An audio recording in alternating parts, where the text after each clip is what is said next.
Okay,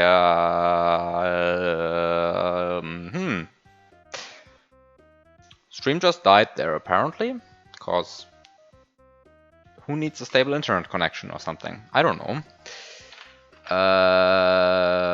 Okay. Hope that doesn't happen again. I think I'm back, right? Am I back? I think I'm back. So, I don't know, you missed nothing basically, but... Huh.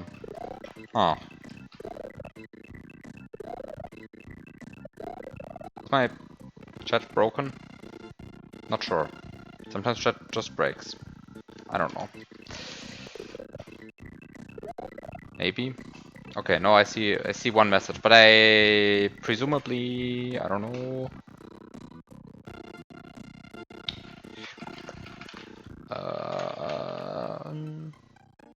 Okay, no, chat seems to be working properly.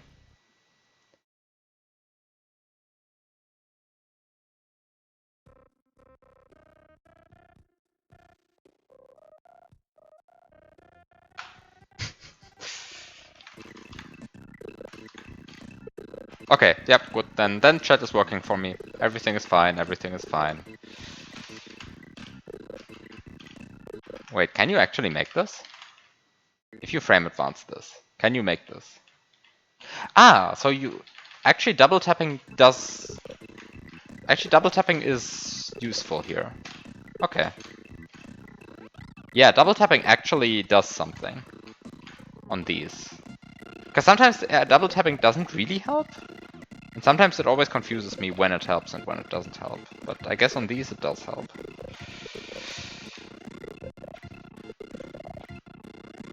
Like, I'm always confused about that. Can you... Oh, I guess you can? Yeah, you can keep your cape on this. Okay, apparently you can keep your cape on this. And then kill the plants with your cape spin. Amazing. Just kill the plants with your cape spin, because... you can fly... Wait, you can fly over? Am I...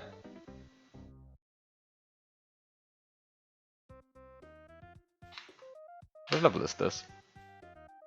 2. Levels are actually ordered.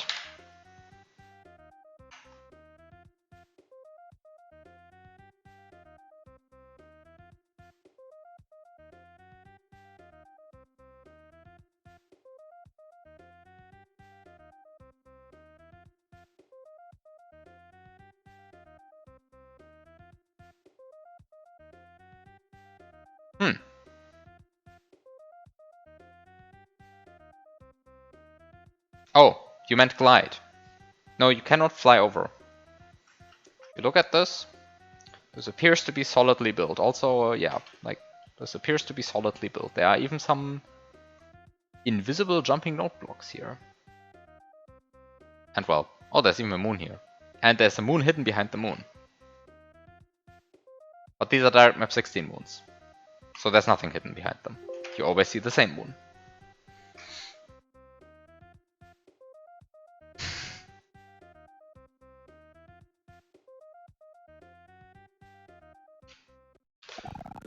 Okay,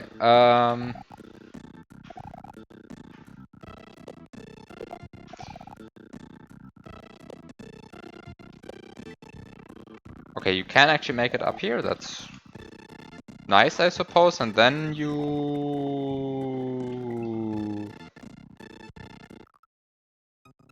run into problems.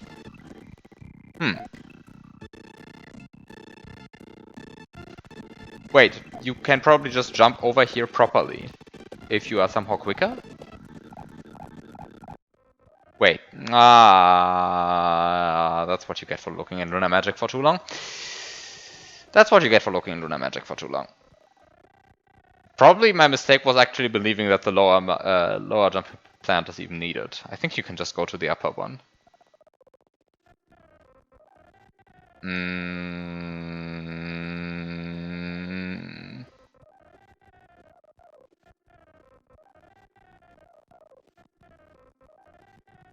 Is that the player bottom right? I suppose it is.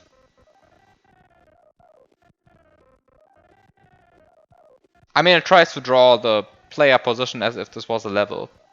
Wait, why is it active in mode 0F? Did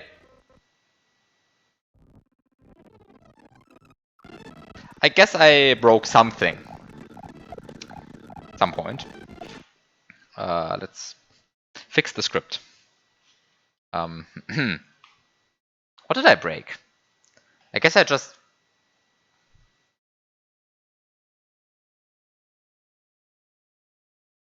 It works as intended.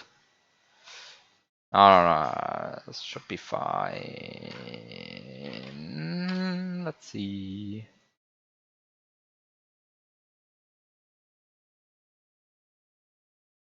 Where is it? Fixing my own... fixing my own mistakes with the script. Beautiful. Wait, where is it? Why did I even change this?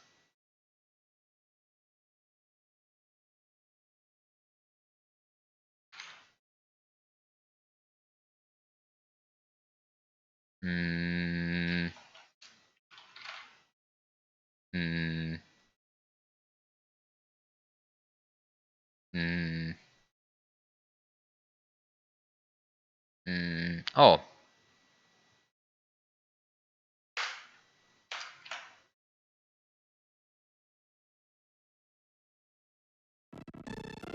I now go to the overworld? Okay. Great. Yeah, I kind of thought that apparently I just had game mode F listed as one of the level game modes, but that is one of the overworld game modes, so that's something you should not do. Okay, now I rewinded a bit too much, so it's time to spin through the ground here again. Hello, can I? Oh, and I actually have to jump like first frame, but if I do that, then I should be fine. I should be fine. I should be fine. I should be fine. Okay, I should be fine. Everything is fine.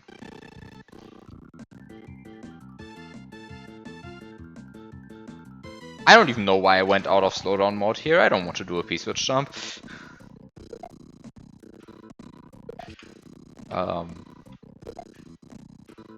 Let's see. I mean, I want to do a P-switch jump, but not without slowdown. Like, these are a lot of flowers. Can I get some? Can I get like one of them? Maybe getting a flower isn't so bad. Right, like it's probably not so bad to have one flower. How bad can it be to have one flower?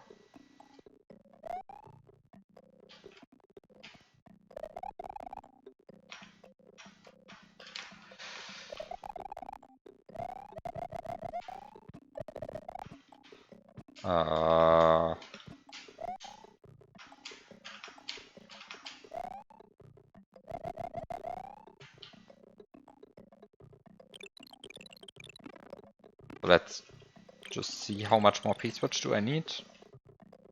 Do I still need more P? I still need more P. How bad can it be to juggle two flowers? It can be very bad.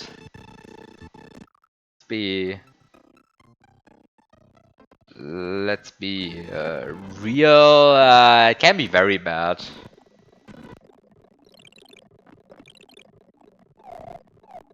Cause like,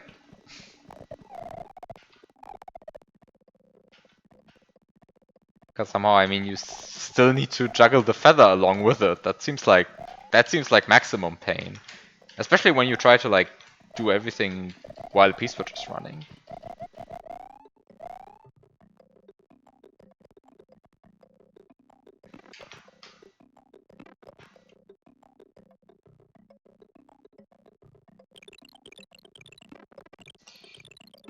I still seem to be running out of time.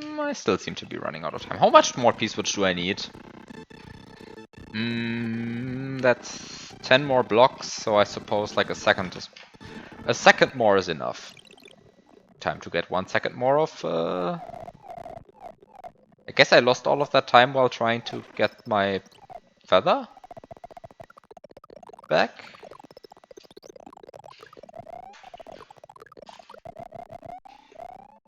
So... time to just fix that, I suppose. Just lose less time here. Then you're good. Then you're good. Maybe. Maybe then you're... Okay. Like, just hit the gap in the wall. Just hit the gap in the wall. Come on. This is still suboptimal though. Still losing a lot of time here. Still losing a lot of time here. This is still not good enough, I believe. Yeah, probably not good enough. Yeah, okay. How much time am I missing now? 16 frames, roughly. Pretty much exactly 16 frames. 16 frames would be good enough. So, I mean, that's a quarter second. Is there some better way of saving that time? That's the question. There might be a better way of saving that time. But I don't see it, so... Because I kind of, it's like you can maybe go through here if you are willing to sacrifice your flower, but... Probably best not to sacrifice the flower, because after all... Maybe you want to keep your power-ups. This is... Slightly...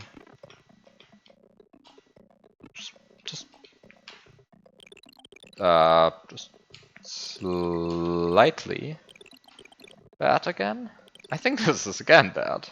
I think I just don't save enough time on my movement here. I think there might be some more movement up there. No, this is fine, this is fine. No, this is not fine!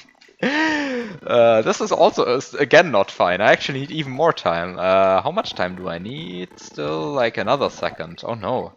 Maybe waiting for the flower was a mistake. Can I fly below the level now? Yes, I can! Haha! Haha, I win! I win! I win, okay. I win! I win!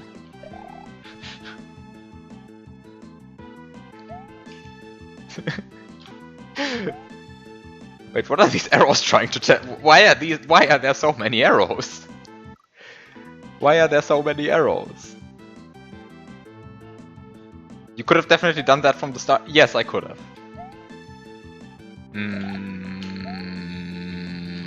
This actually does mean that I could have done that from the start. Yes, I take that. How many arrows are these? Why are there so many arrows?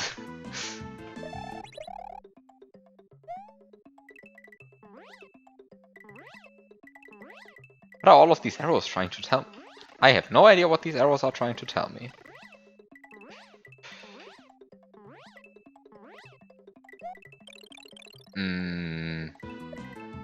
Maybe they're telling me to go back?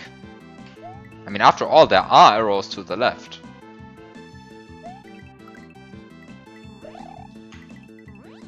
But also, it appears to me that I don't have to understand these arrows, right? Like, instead of understanding these arrows, I could be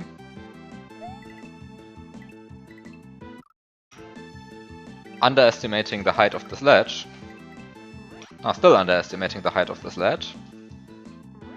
I could... Oh no! Do I really want to fly up that one tile shaft?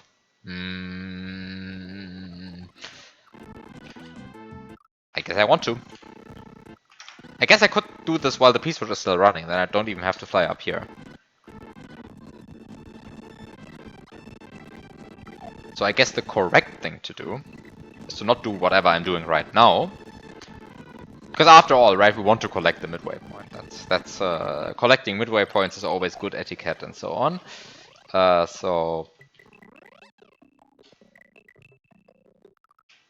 Somehow you can already like. Okay, so.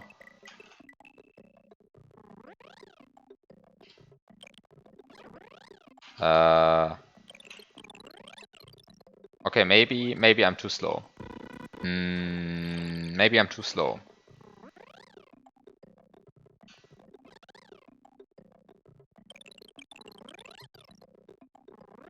Yeah, I think I'm too slow.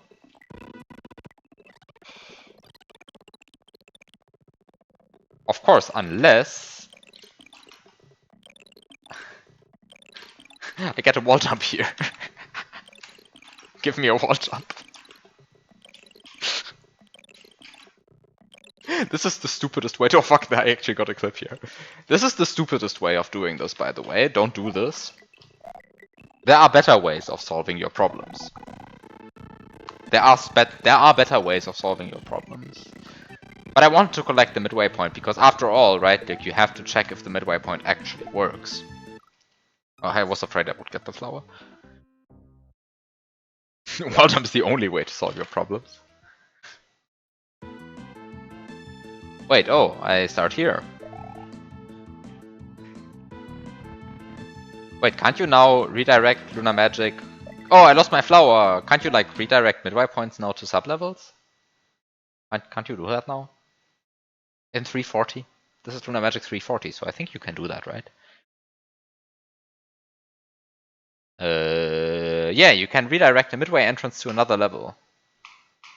That's possible. So you don't need to do this construction anymore, strictly speaking. This is now a feature. Now a Lunar Magic feature. Okay.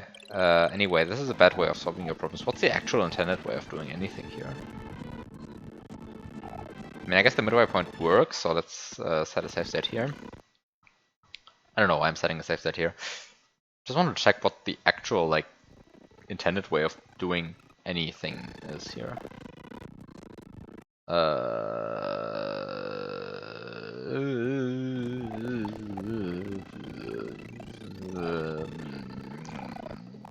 Because surely flying under the level and wall jumping on this wall is not the intended way of solving your problems. So somehow, I mean, you have the problem that you are lacking a P-switch. So something must be going on here. Wait, did the P-switch just spawn here? Where did the P-switch actually spawn? Wait a second. Oh, it spawned here. Is this enough to... Nope, this still despawns the P-switch. Okay. But you can do this, right?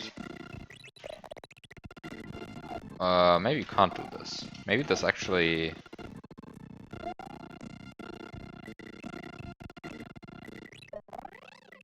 No, you can do this. This actually does despawn the P-switch. Okay.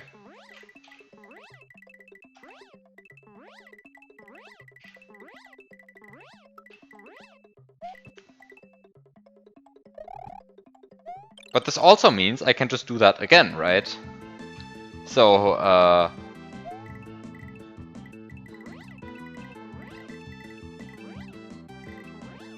oh, which idiot didn't remove enough brown blocks here? I wonder who that was.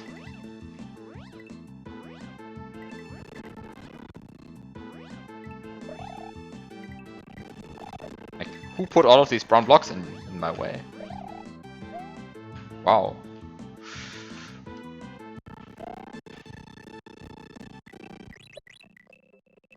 Apparently I'm not able to read takeoff meter readings. At some point, Mario will actually turn around when I cape spin, right? Like, this is how this game works. If you just flip enough coins, then at some point one of them will work. Hello, Bucks88, thank you for the luck. Wait, this is a bad idea what I just did here. I can't actually can I remove these coins? I can remove these coins, right? Wait, I can remove these coins. I can totally just remove these coins without going up here, right? Can you remove them? You can remove these coins, right?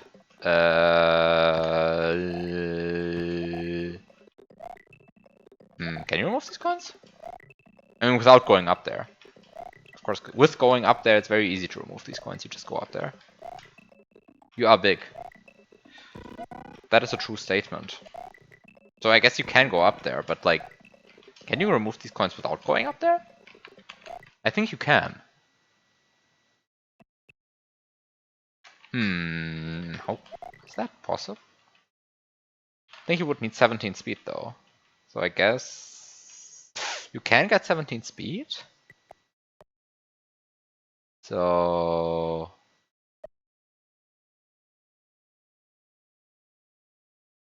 oh wait, what? This doesn't because the bottom side interaction point works first and then it skips the top one. Okay. I suppose it is time to abuse being big. And then actually maybe get rid of all of my terrible rewinds. What's going on here?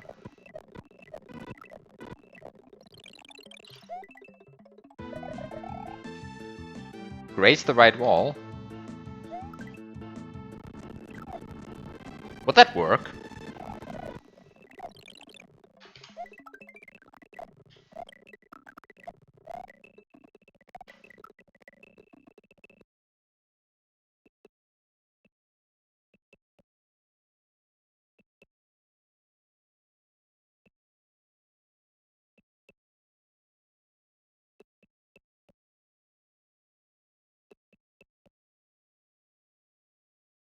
Somehow it seems to me that this is not working, right?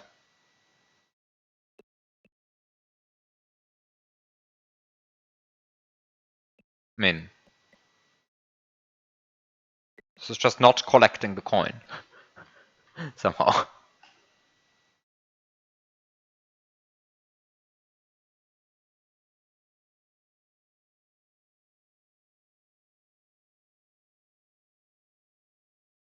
And I can't go higher than this. I mean, this is literally the highest subpixel I can be at without touching the top of the cloud. So somehow. I guess no, I guess I can go 1 pixel above. You can go 1 pixel. Oh, there is this thing where you can actually go to 215 without landing on the cloud. Can I do it in this situation?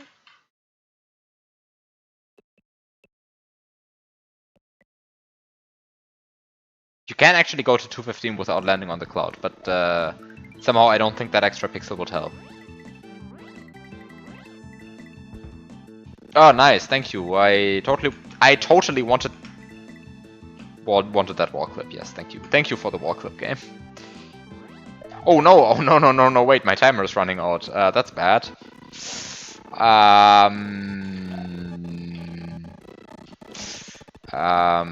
That's what you get for doing one more piece with strip than necessary.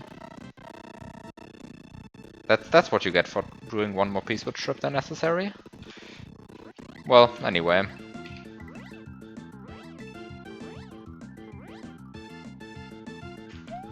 Anyway, here's my midway point. Now I have more items than I should have, I think. And I get a shell. What do I want with a shell? Why would I want a shell if I can just do other stuff? Like, I mean, I have a cape, right? So I can just get P-speed. Can you get P-speed? Is this a P-speed setup? Is this a P-speed setup? Like somehow the gap in the middle of the ground makes it more awkward than usual. It's probably possible, right? Like you just have to land properly on the edges. But somehow the gap in the middle makes it. Yeah, okay. This is actually a very, very good P-speed setup even. Can you do 4 blocks with a gap in the middle? I guess you can probably. Yeah, I got so much P-speed on one go here. If I got 14 less, that would still work. But I think if I got 28 less, then it maybe wouldn't work anymore, so I guess 3 blocks with a... Can you do 3 blocks with a gap in the middle? Probably not, right? Can you do 3 blocks with a gap in the middle?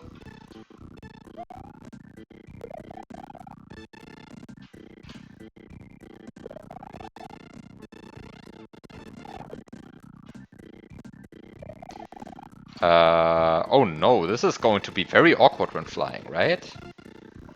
No, I guess it's fine for some definition of the word fine.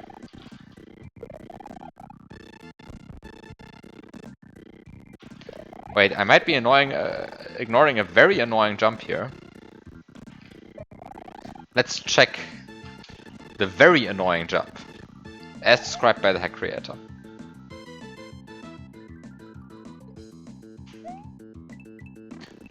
Hello, Goomba. Please stop turning around. Okay, maybe that's the reason why it's annoying. I mean, there are always ways to... Oh no. Okay, that's... Okay, so you just get the Goomba to go here, and then you get the Goomba to jump. Okay, amazing. Great. No, wait, no, not that one. Wait, what's the annoying one then? The one before the question mark block with the shell? Wait, am I stupid? Which one? Before? Oh! Once you get the shell, then the next jump. Okay, okay, okay. Let's just check that jump out then. After I finally get this shell for once. Because somehow, I mean somehow,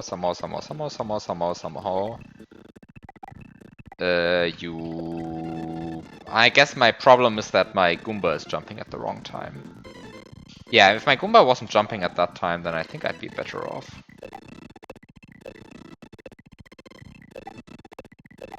This one is... Because, like, somehow if you do a low... I guess maybe if the Goomba is jumping, you can do it with a low bounce, and then you actually... profit from that? Wait, oh no, don't do that. Don't have takeoff meter. I mean, somehow, what's the safe set here? The safe set is good, just don't override that. Just make a safe set here, I guess. Oh, now I can...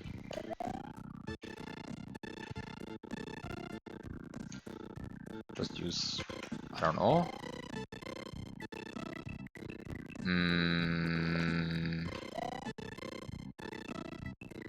I mean, this is not how you should do it. Somehow the problem's then a bit too late. I mean, I guess I could wait for the Goomba to do another cycle here, but somehow... Why wait if you can just not wait? Oh no, wait, my Goomba is not turning around. Dear Goomba, please turn around. Oh no, it's turning around quite early actually. Oh, I see. Okay. Anyway, this should be fine, right? Should be fine. You just hit the block. Right? How bad can it be? How bad can it be? It can be bad, apparently. Somehow you just... I mean... Okay, you can hit that block. Prove that you can hit the block. And then the rest should be fine, because then, once you have the block hit, then you just... once you hit the block, it's just a matter of going out and getting the jump around there, and then you try to do this shell jump. Which I suppose you can't do that far away from the wall, but I guess if you, like, do this, then maybe it's fine? Yeah, I guess, like, if you do it like this, then it's fine. Ah, except that you then don't get enough height. You have a Koopa, yeah, but, like, this is possible without the Koopa, right? After all, we want to go for maximum annoyingness here. Oh, maybe this is going for maximum annoying. Ah. I want to do the the maximum annoying version of the jump.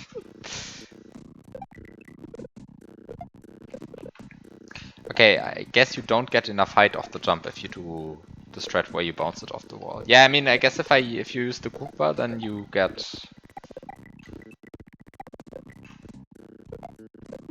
Juggling 2 flowers would make it more annoying. Point taken. You are correct. This would be horrible while also juggling a flower.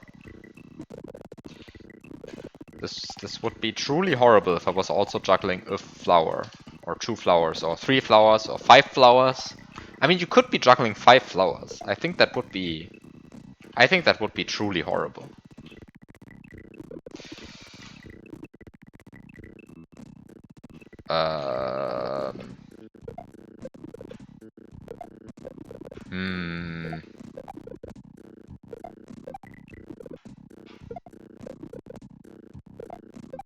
I think that at the point where you're juggling 5 flowers, though, I think you're going to have trouble keeping a steady cape glide.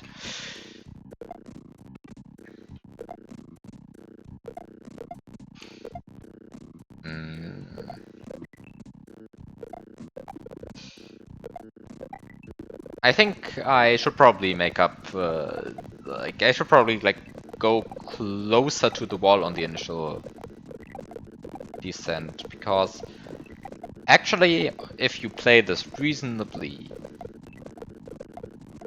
like, if you reasonably optimize your movement, you should actually touch the ceiling as you descend. If you don't touch the ceiling as you descend, you are somehow playing suboptimally. That's kind of what I have to say here, and so if I say that, then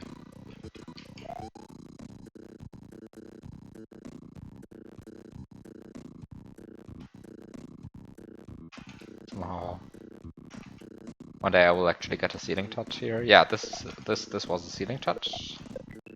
And so somehow if you like graze against the ceiling like this, right, like this, then this means you're optimal, and if you're optimal, then it can't be hard, right, if it's possible. Because if it's possible and you're optimal, then you make it. Easy. Right? Somehow that's the logic. Except that you still have to do like 5 more steps of movement in all of this. Wow! You can actually fuck this up in several different ways. This is a nice jump in that regard.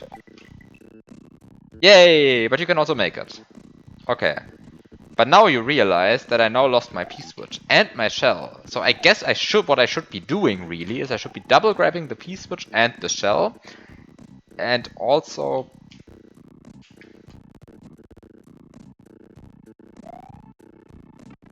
Actually, a triple shell jump on the ground wouldn't be optimal. It would be really bad actually, because you wouldn't...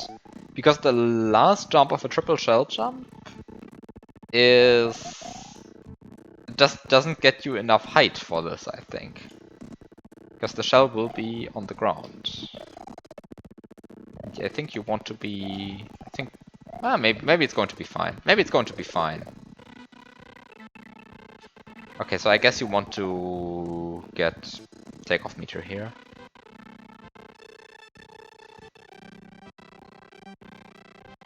And you want to get takeoff meter here, and then you get takeoff meter, and then you... Oh, then you do this. Up.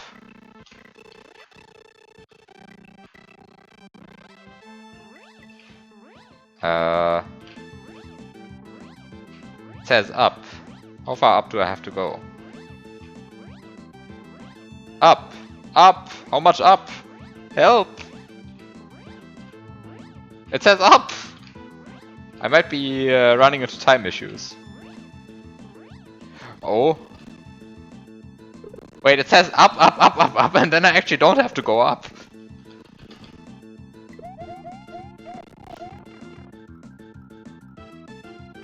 Oh no, I think I might be running into a problem here. I think I ran into a problem here.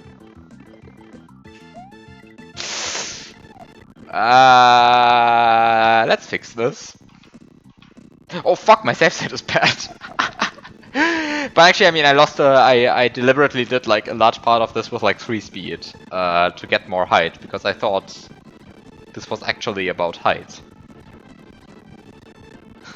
Because it says up, up, up, up, up, up, up, up, up. And then I thought, yeah, you have to go up, but no, you just have to go right.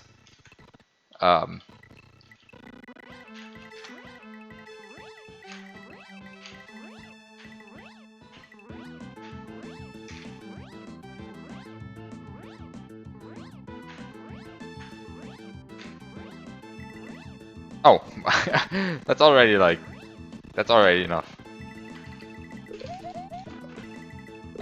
So I suppose that's that.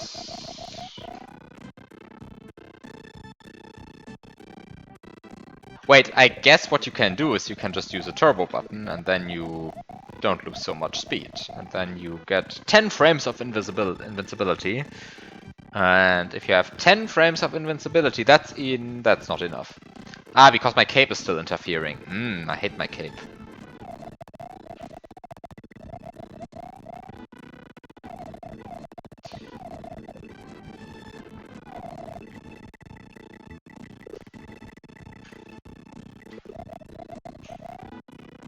Ah, cape's still interfering. Invisibility. Yeah, I guess that's what the script wants you to think. Wait, I didn't read the message box actually. Thank you for flying airline copyright. We hope you'll fly with us again. Or not, it's your choice. Wait, I've never heard an airline say that.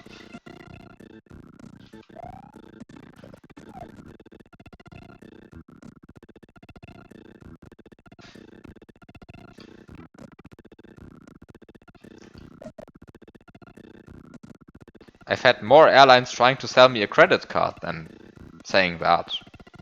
Actually, why is that a thing? It always confuses me. Like, you sit on a plane and then you somehow they try to get you to get a new credit card. That's a thing, yeah. That's a thing. I think it's only a thing in the US though. I think it's a US only thing. But somehow it is a thing. It confused me a lot.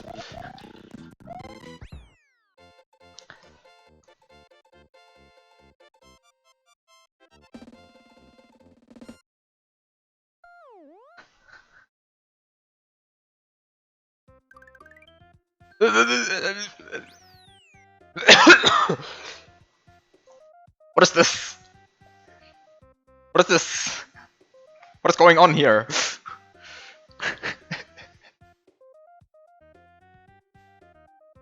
I don't know what it was, but it was like, I mean, it was it was some domestic US flight. So oof, I don't know where it was anymore. I'm not that much in the US, so I guess it must have been like, I don't know.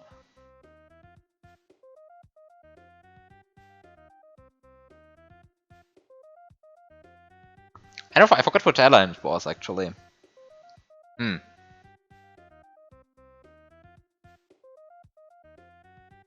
was probably then one of the big ones, like American Airlines or Delta or something. Anyway.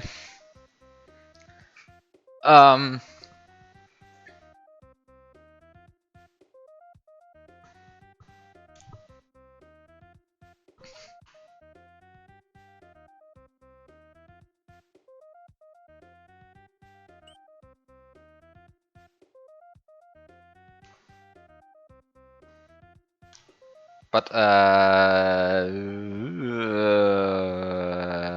it might be the title screen recording. Oops, it might be the title screen recording ASM thing. Yeah. How do you check if that installed? How does that work again? It somehow does something weird.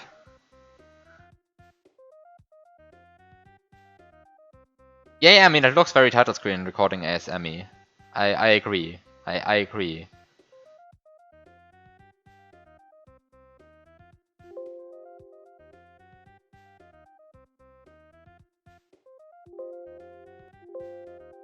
It actually was installed. It was still installed. Remember to always click that.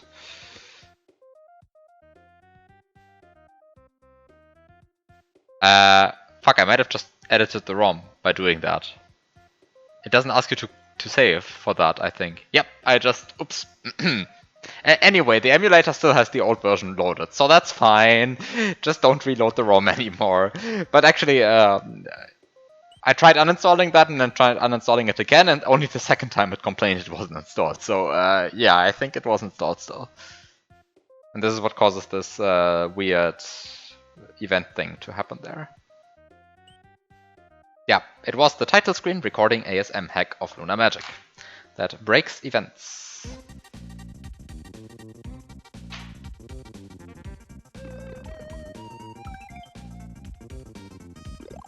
Wait, did the first event look that weird though? I feel like the first event had mostly its order off. Which like... I think it was just the strange event order. I'm not sure. I think I am sure. I think I would have reacted differently had it been like all of this black mess, like that results from the title screen recording ASM usually.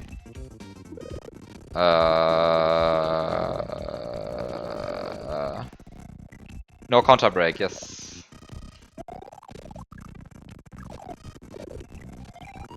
That's a correct observation. No counter break. Although like it was the same with Brutal Bunny, and at least with Brutal Bunny, it was like Lag was surprisingly good at not letting you abuse that.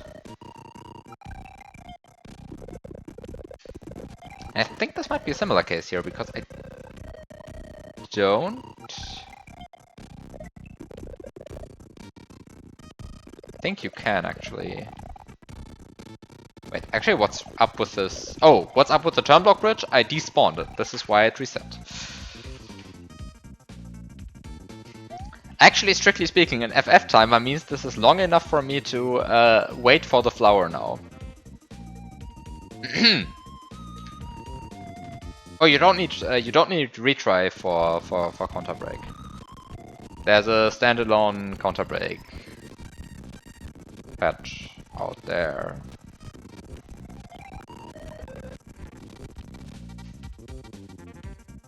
Certainly exists. Though actually, does it still exist? Because at some point there was this push in SNW Central's ASM section to convert everything to Uber as ASM, but probably not counter break, right? Counter break? Counter break still exists? Please tell me counter break still exists. Oh wait, no. Oh shit. Counter break? Oh no, counter break is gone.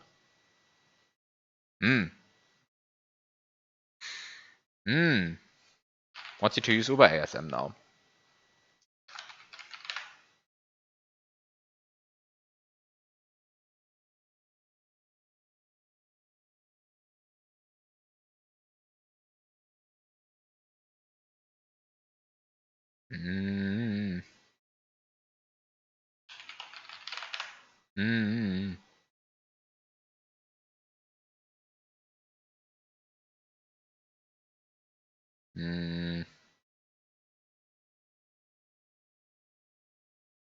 Also, I'm literally 6 years late with noticing this again.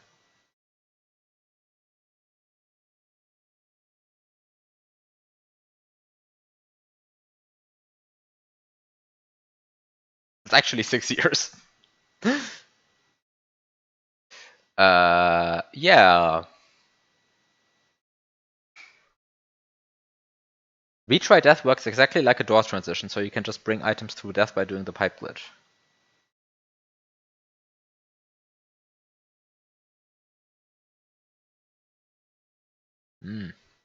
Yeah, I mean, I still have some patch versions of Counter Break lying around somewhere.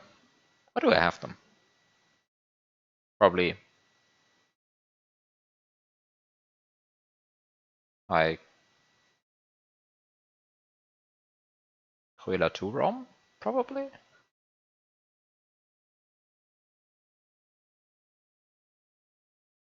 Uh. Uh.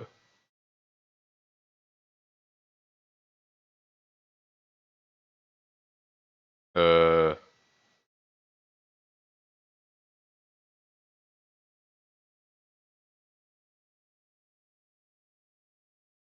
Here's my counter break. Last edited September 2023. Why did I edit a counter break in 2023? What did I need a counter break for in September 2023? What did I even do in September 2023? What did I edit a count? What?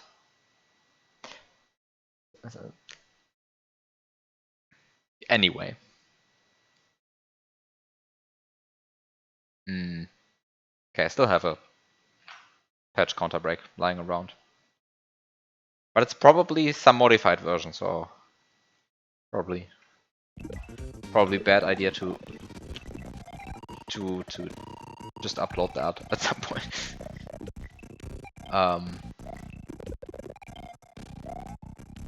Wait, what do I do here? What do I do here?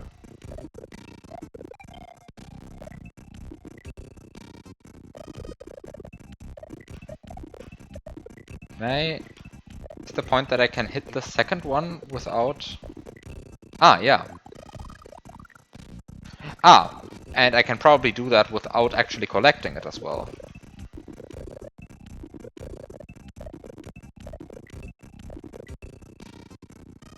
And so instead I collect it like here. That's actually a cute setup, I haven't seen that.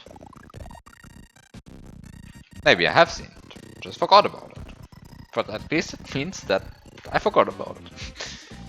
That's cute. Okay, what is this?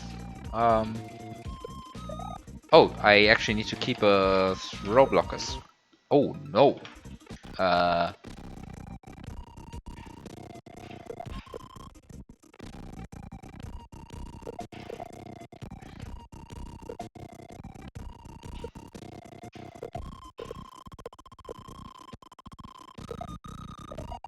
Oh.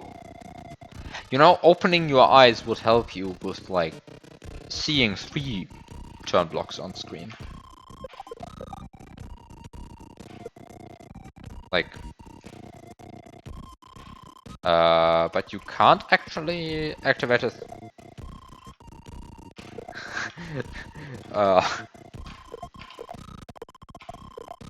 Turn block like this without breaking the throw block, so somehow...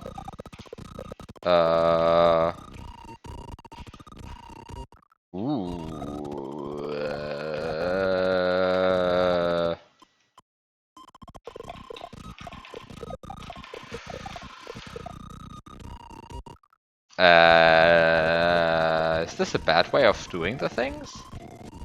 I feel like that's kind of the correct way of doing the things. Am I doing those things wrong? Is there a better way of doing things?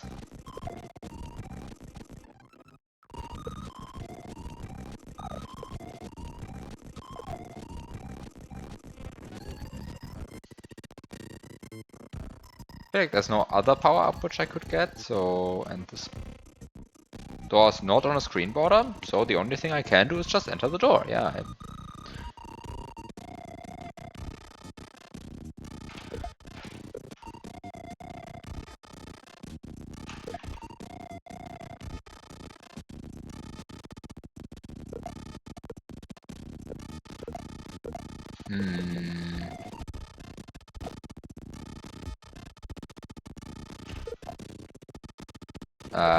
How much slowdown do I need to use here to not go insane in this setup? Or am I just doing the wrong things?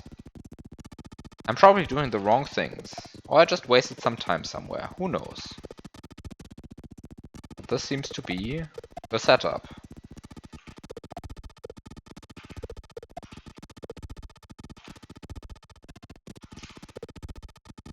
Is there like a smart way of doing the setup? There probably is, and I'm just missing it. But somehow...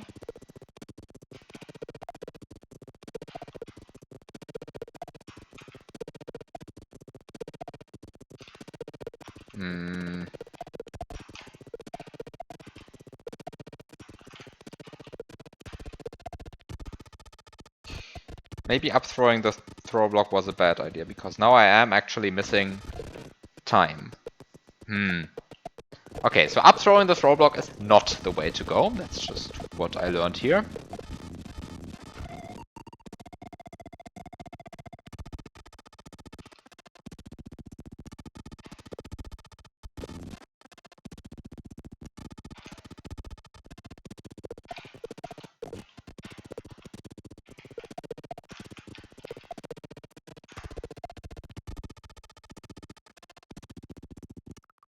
And I still die. Oh, wow. I still die. Okay, that's...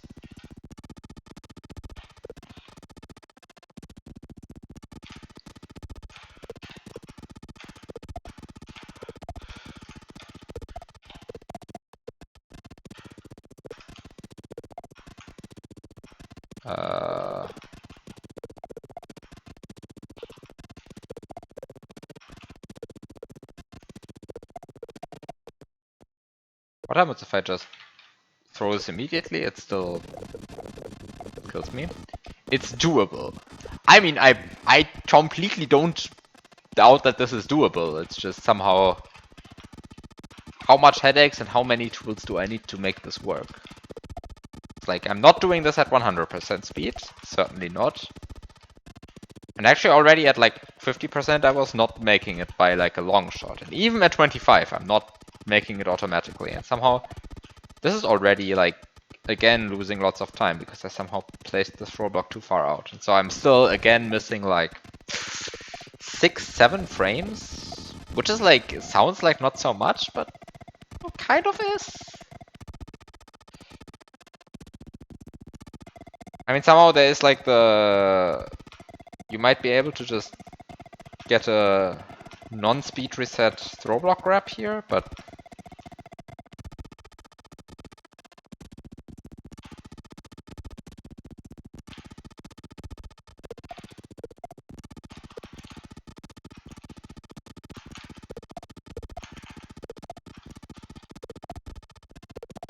But somehow this is certainly... Somehow the problem is like that the throw blocks just like killing each other, right? Somehow that's...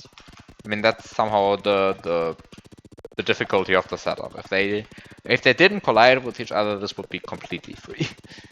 But they do. But now this is fine. This is fine, right? If this is not fine, then I'm... But it was like only fine by like a frame or two. This is tough setup.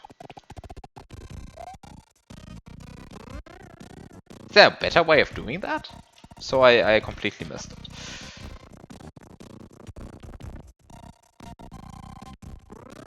I might just not want to make the full ring turn there, but I do actually want to scroll the screen here, so that much I do know.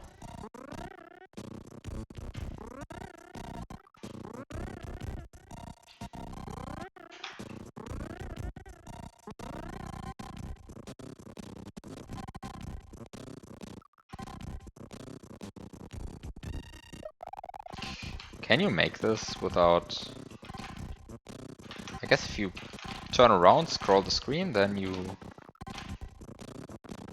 are able to get an amazing 0 frame scroll. Love this game.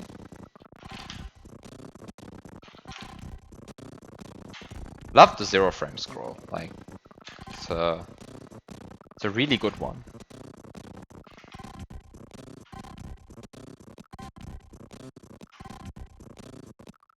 Also, like, this boo is really in the way. I hate it when enemies are in the way. Like, imagine having enemies that are actually good at their job. Couldn't be my SMW. But this one actually has a hitbox that blocks me. That's horrible. I mean, of course, I know that I could somehow just land there. I guess I'm now doing that. I just land here and I just jump out from underneath the spikes, land on the Eerie, and then somehow go from there. Maybe I should get some more speed, because this is only a jump that's possible with some amount of speed. But Then you jump into the sky. Oh no. Oh no. Who placed all of these enemies here? Who put all of these enemies into my path? Wow. Rude. Also, what is up with these hitboxes?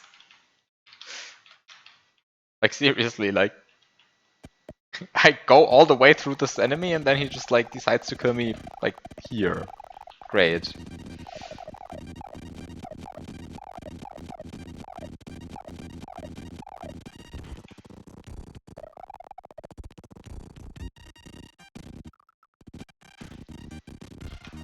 Okay. Then you jump out of here and then you still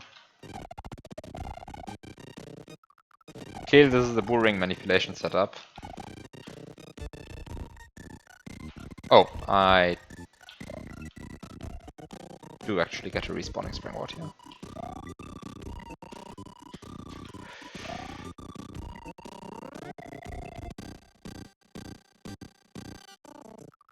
Oh, wait a second. I'm supposed to be respawning the Eerie. Now I understand what this is about. Okay, fair enough.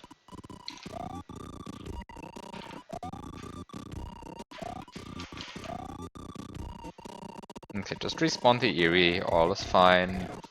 Get a spin jump. Respawn this.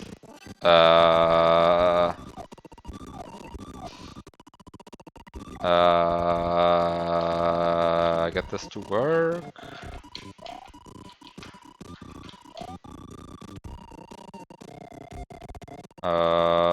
Get this to work.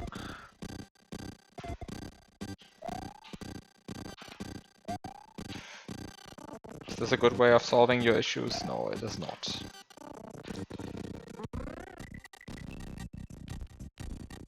Wait, why is my Eerie not respawning? Where did this guy spawn?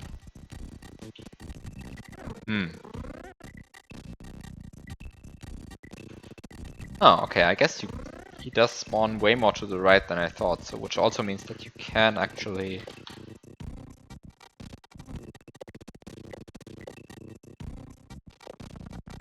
Question is, can you respawn the springboard? Question is, do you want to, of course. Oh.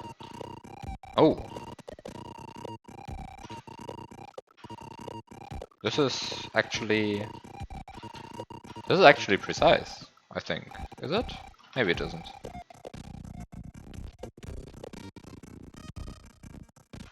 Question is, could I keep the springboard here? Probably, maybe, possibly? Not sure. Would require at least a change of strategy, though.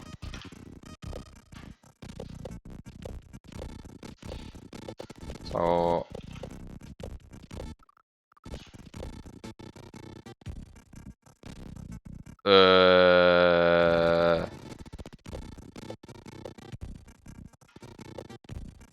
I suppose this is a wait for the Green Koopa setup? Because I don't think the springboard would be all that helpful. Well, maybe the springboard would be helpful here. Not sure, actually. It's like it would despawn off the bottom of the level quite quickly, and then you would somehow probably still make it.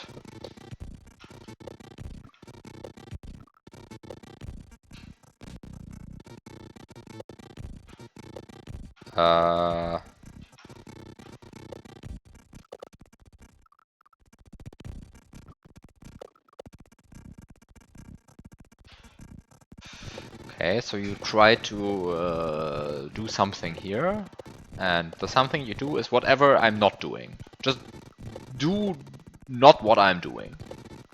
Then everything is good.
Okay, that's a setup again.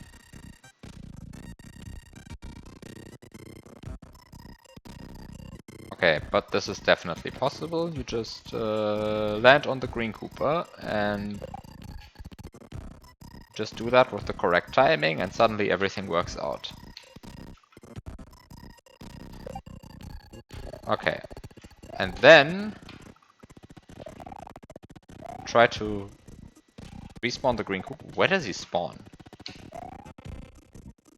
Where does this guy spawn? Hello? Okay, too far for me to... Okay, maybe I do actually want to get the green Cooper rather than stand on the Erie. The spike is one tile lower than I expected. Oops. So I guess I do actually want to do this with the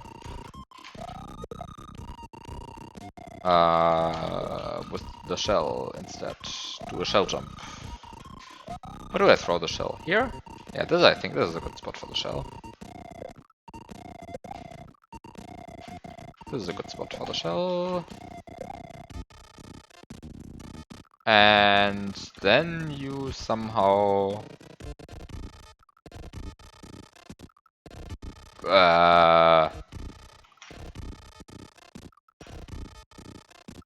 then you somehow...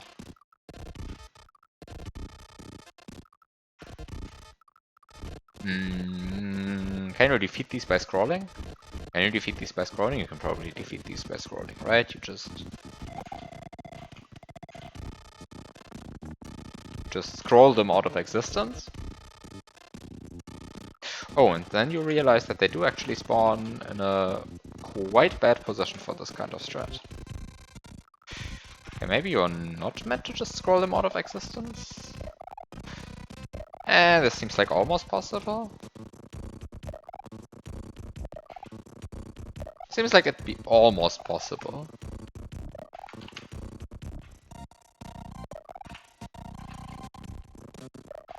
Oh no. Huh.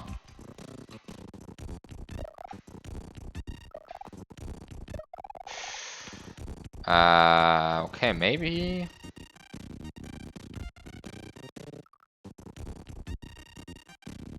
How much? Oh, you can still get the camera quite far.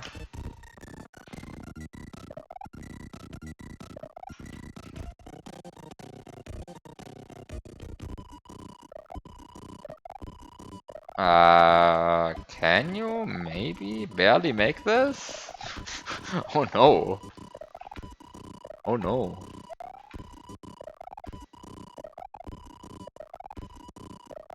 Okay, maybe this is not possible. Maybe this is just meant to be a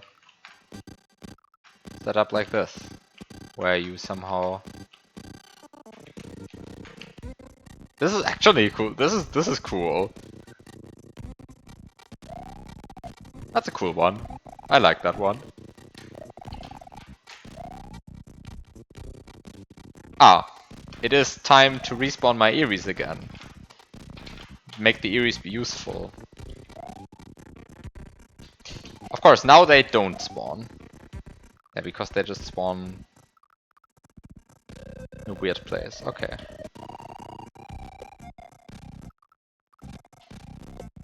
I mean, if that was not intended, then somehow I would be very surprised, because like that was a very cool setup. The way I just played it.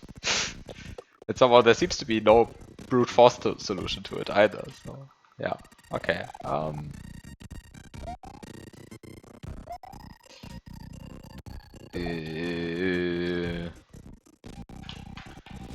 think what I want to do is somehow scroll the screen here. And then... Hello, light switches, please? Like... Wow, root light switches. I suppose just means that I have to like... I guess what you really want to do is you want to give it like a bit of speed, and then somehow you can throw it closer to the corner. And by a bit of speed I actually really mean 1. Ah, maybe 2 is enough. Yeah, 2 is enough. Get your springboard. Then also try to... Ooh, I might be...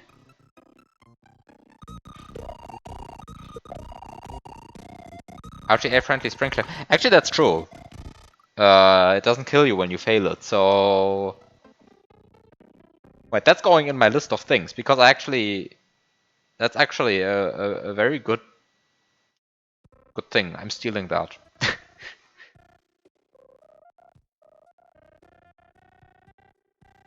Stealing that, but I don't have to write it down. It's not important enough to write it down, but somehow if I ever want to build a spring clip list of things, you see I have a list of things for... wait, I have actually several lists of things. I have a list of things for...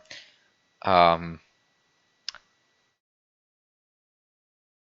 RTA viable glitch puzzle hack, an RTA non-viable glitch puzzle hack, a list of things that would be suitable for a sequel to Studies of a Broken Engine, and a pit hack idea list. Those are my lists of things. So this one would be going in the list for RTA viable glitch puzzle hack probably though. Somehow those are the lists that exist out there, that exist.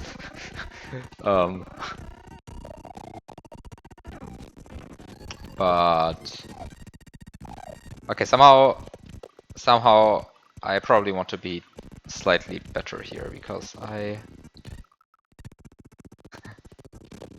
Thank you for listing the lists.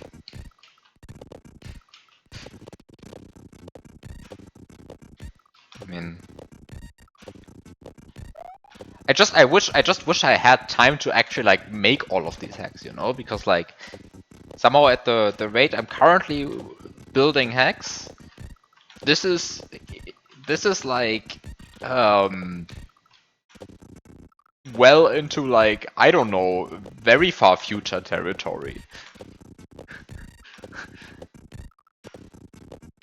I mean, somehow, when is even the last time I released a hack? Like a year ago.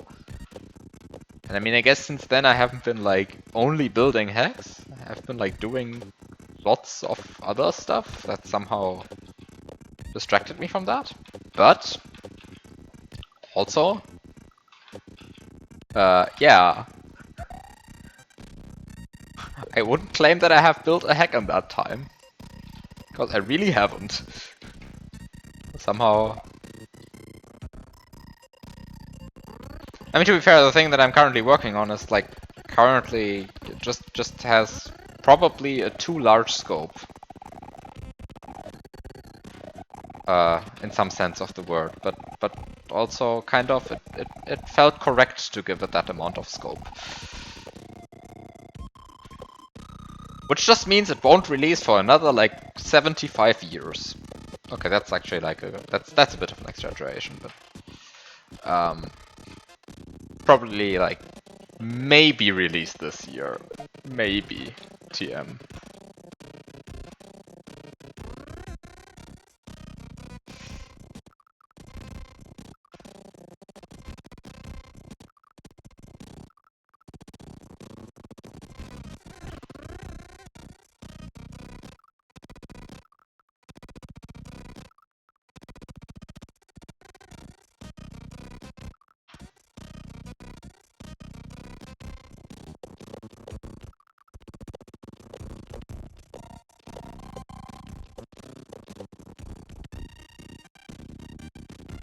Oh! You are not supposed to go up here. I see. You are not supposed to go up here. But if you're not supposed to go up here, then I actually have a problem. Then you got distracted by my hack, which is not your hack. Yeah, because it's my hack, right? Like... Makes sense? Yeah, makes sense. Totally.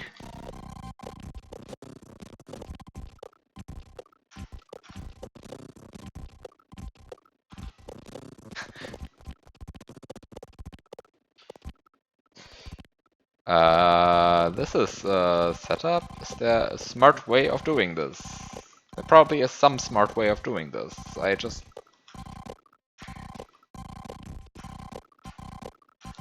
Maybe the smart way of doing this is just getting a small big bounce. And somehow just... Oh wow. It really is just...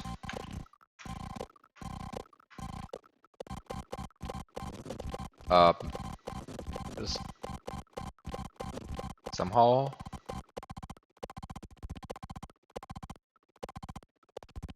hard to bounce on Eries. Okay, what happens if you just rewind until a point where the world was still in order? I'm not sure when that was, ever? Like, surely that must have been at some point.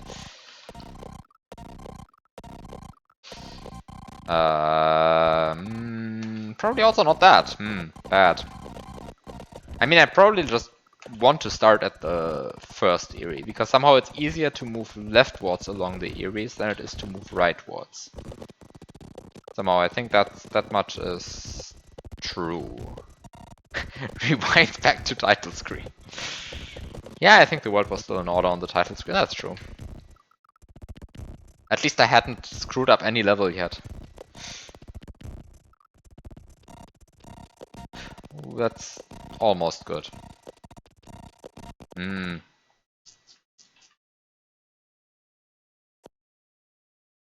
This is actually the lowest pixel you can land on that ledge on.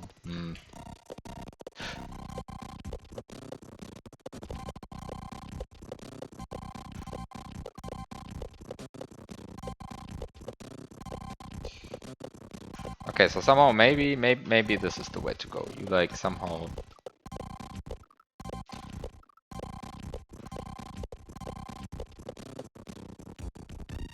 Ooh, but I have to do this for so long.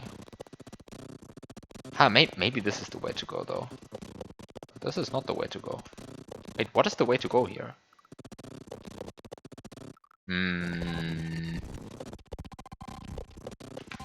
What is the way to go here? The way to go is to first activate 25% slowdown, thus realizing that this is in fact as difficult as item abuse, somehow.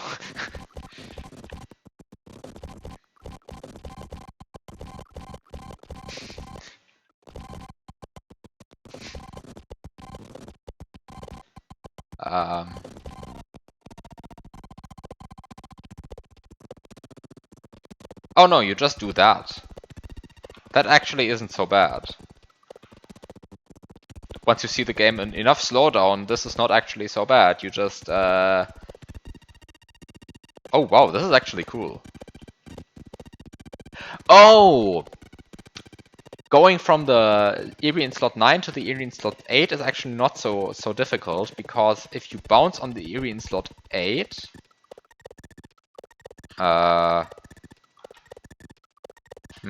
no. You interact with it first. Or, that's actually not true.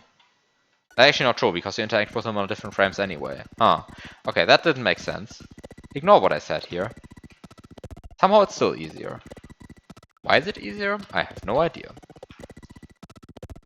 Wait, what was that?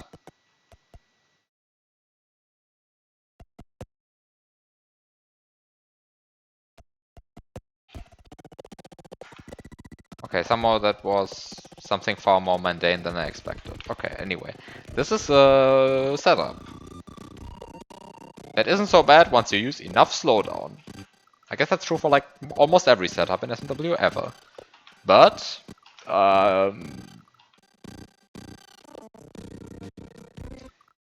what? This is cool. This is probably the best thing I've seen with wavy Eries ever. I've never seen wavy Eries used properly before, I guess. Very cool. Very cool. Very cool. probably do not want these stars, because I think you can actually kill Eries while you have stars. But maybe I do want the star. Just to be annoying. Time to be annoying. Come on. Come on. Can I hit the correct frame for once?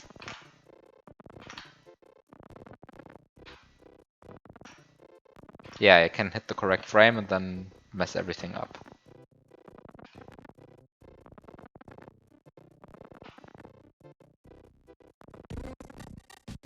Yes! Ha! Collecting the star is fine, you just need to scroll the screen hard enough.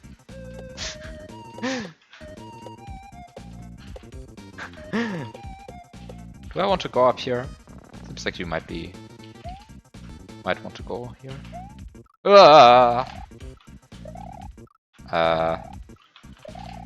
Can you...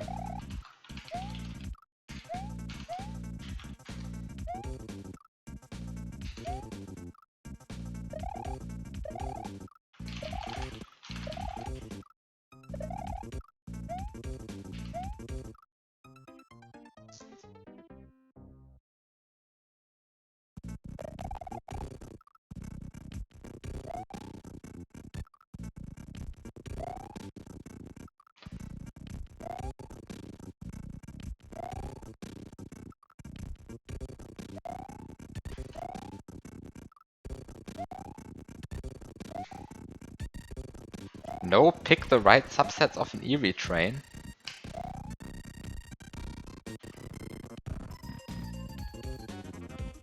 What do we get here? Complaint. Resolved. And I get a pipe that I can't enter.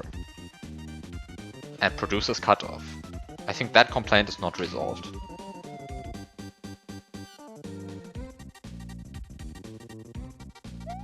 Yeah, I just didn't read it in the last level. I know there was some cement text in the last level, but I just didn't read it. I just like walked past it, recognized it's cement text, and I just didn't read it. Yeah, but this is a bit ugly. This is easy to fix, right? Like this is just press uninstall title screen recording ASM. The mod, this is just what that produces. Understaffed.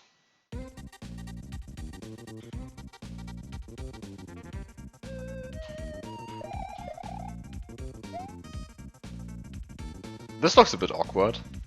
It mainly looks a bit awkward because somehow it's not even a regular pattern on this one.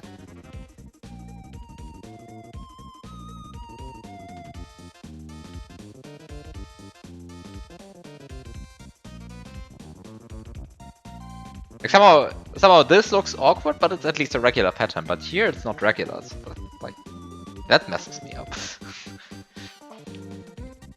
Yeah, no. The thing with the overworld event is really just press the uninstall title moves recording ASM, and then that's fixed. That's like the entire reason why that happens. Somehow the reason why that is a problem is because... What's the problem again?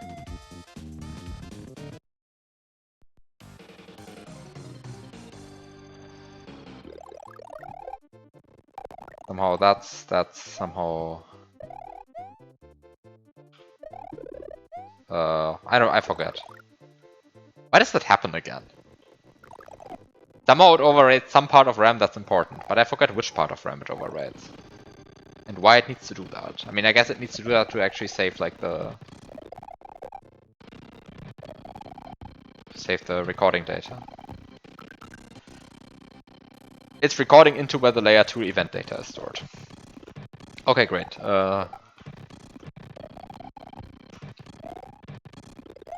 Eop knows how things work.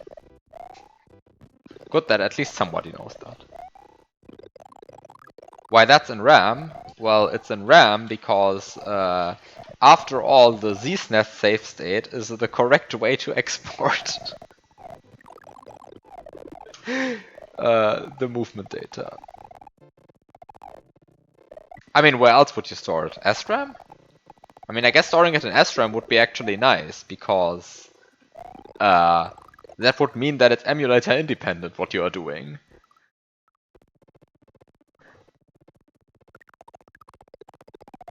Instead of requiring a ZSNES save state. Does it still require a ZSNES save state, or does it actually allow... It allows SNES 9X save states. What it does not allow is BizHawk save states, or LSNES save states, or BSNES save states, or any, like, good emulate. Um, no, but somehow just saving it in SRAM would be so much nicer. So what I'm doing here is stupid.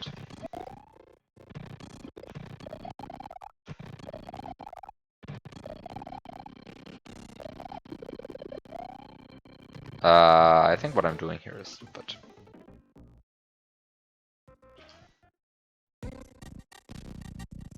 Whoa. Right. It starts here. This is so weird that this starts here. I kind of...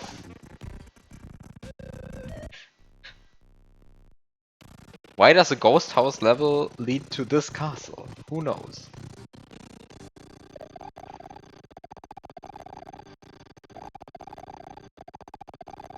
Yeah, I mean, the consequences of forgetting to uninstall it would be much worse than glitchy graphics if it was in SRAM. Yes. I agree.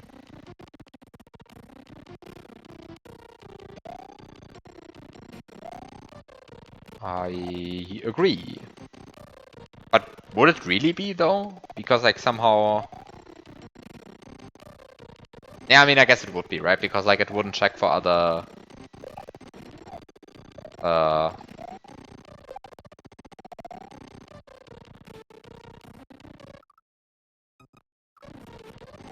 Wouldn't check for other patches that were used, so it would just overwrite some random area of SRAM.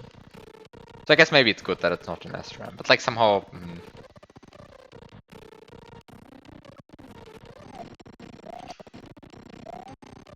Yeah, kind of. I wish there was a better way of doing that. Somehow having to use either ZSNES or SNES 9X already, like, turns me...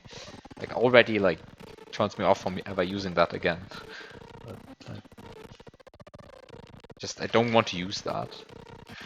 Like, ZSNES, oh no. SNES 9X? I guess I have SNES 9X. Do I have SNES 9X installed?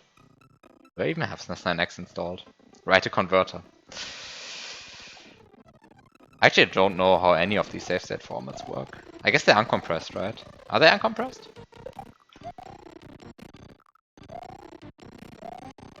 Probably BizHawk save states are just zip files in disguise again or something.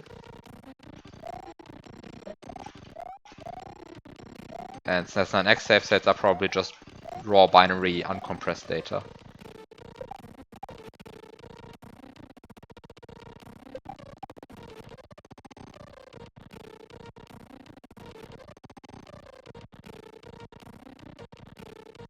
Oh no, what you're currently seeing is BizHawk.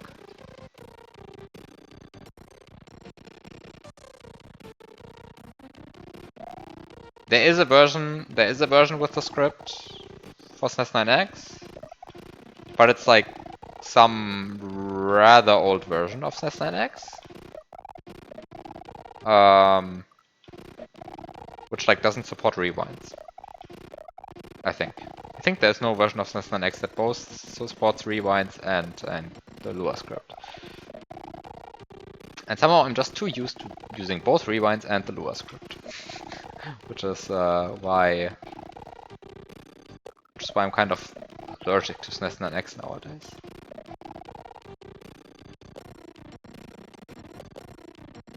Of course, if you're not as dependent on the Lua script, then you probably just don't care. And that's reasonable.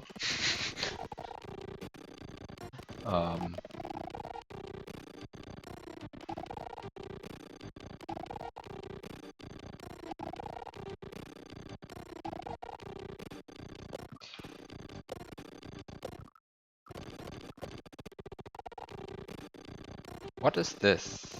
It is a jump. Yeah, okay, it is just a jump, and then you just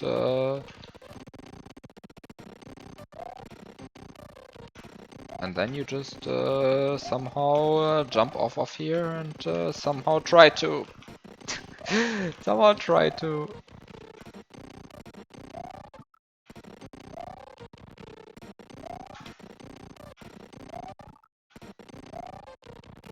Or you just constantly complain about not having rewinds when you're using the script.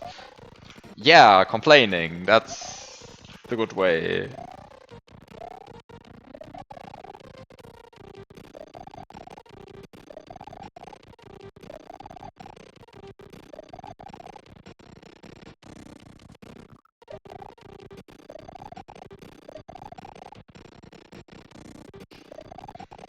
Yeah, I mean, I guess like now, like the people who are actually like developing this script, which I guess is Amarati Kando for this next 9x version. Is that?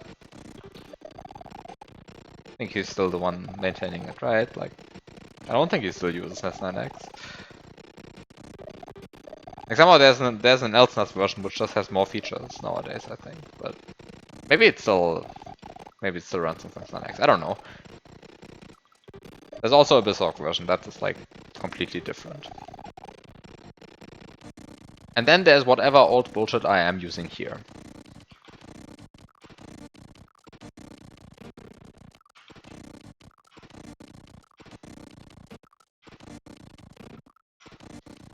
Ah, right, the LSNAS version has this nice lag display thing. That's a really cool feature. I really wish like I had that sometimes. I'm not sure if that's actually in the newer versions of the Bisok script. I should probably like look for that. Although I haven't like done anything where I would actually care about that recently.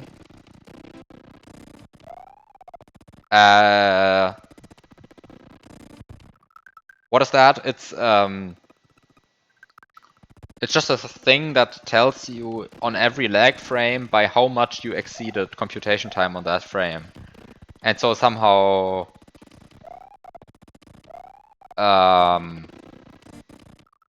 or even on frames that where it didn't lag, it tells you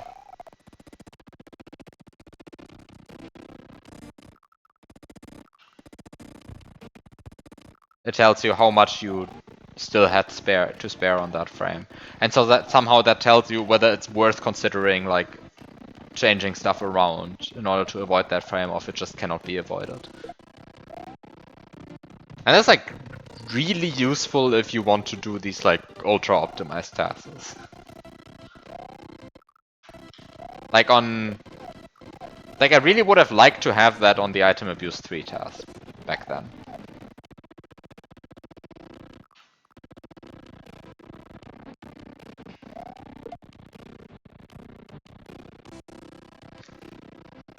It's been like, I don't know how many years since I last coded Lua. On the other hand, like, I guess Lua is kind of a friendly language, so it shouldn't really matter all that much.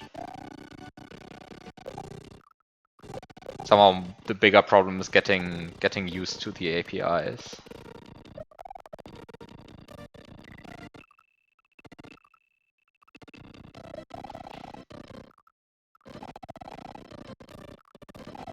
And actually, it might be that the last thing I ever did in Lua was like that's more than just changing like 2 lines around, was the...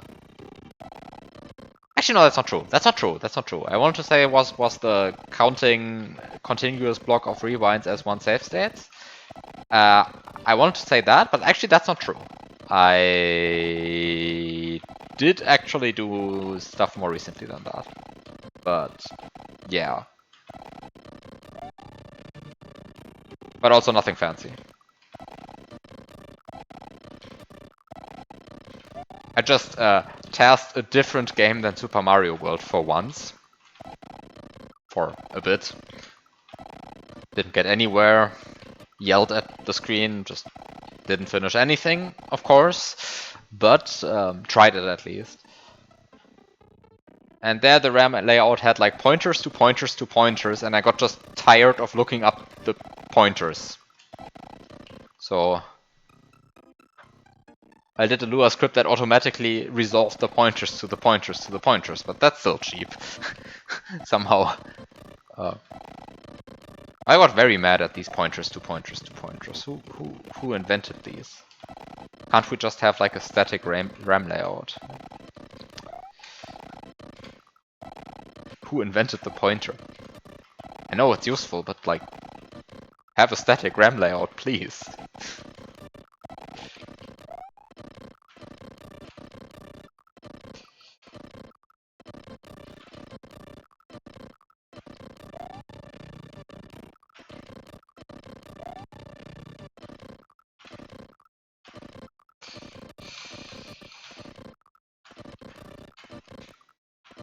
Can I please? Hello?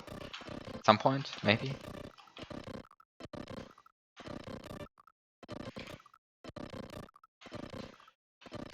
At some point, like maybe? Can I make this jump?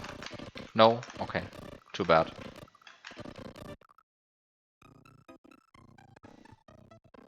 Too bad.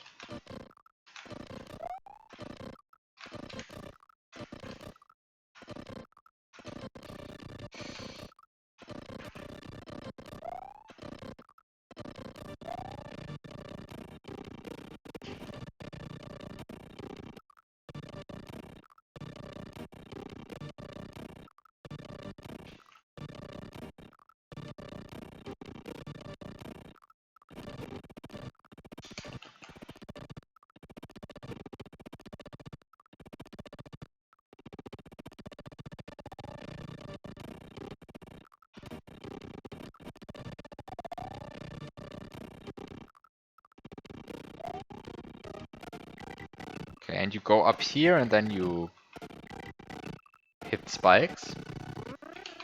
And then you have to scroll. But at least that worked.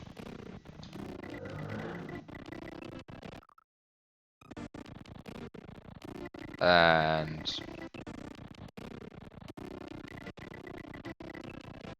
then you realize that you probably should have kept that green Koopa. Oh no! That's too bad. I think I need that green Koopa.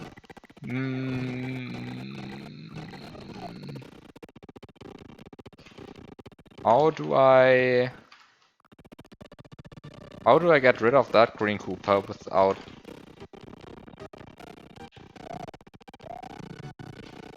also getting rid of my sanity?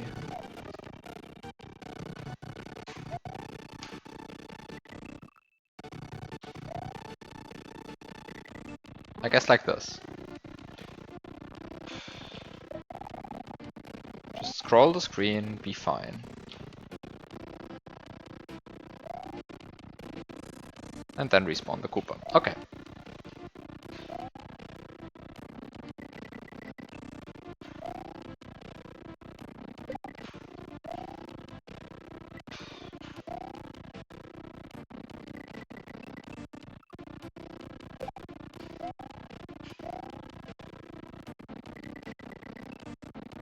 By the way, I love how the coin trail's just not so much in the correct places, but sure.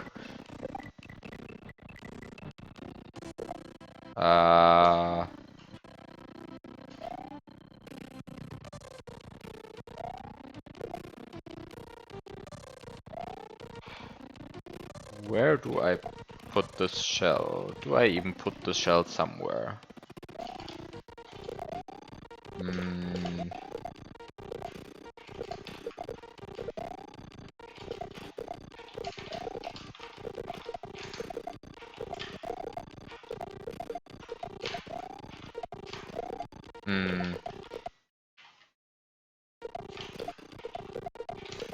This is a bad way of solving your problems.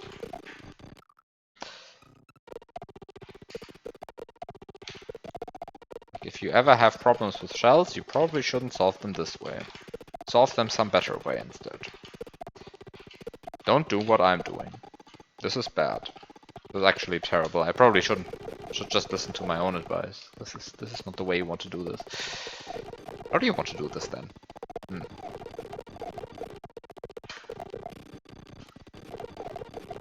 Maybe the first way you want to do this is find out if the shell is even necessary. Like, go away, shell. Do I even need you? Maybe I do need the shell. Can I make it over here? I guess with P-speed I could. Can I get... Wait, can you get 3-tile P-speed if there's a spike there?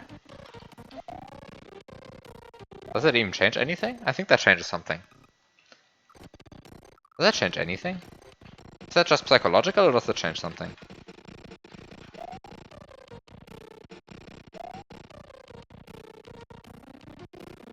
I think I probably don't want to get 3-tile P-speed right now. But if I don't want to get 3-tile P-speed, then suddenly this becomes a bit of a bigger problem. Yeah, I see.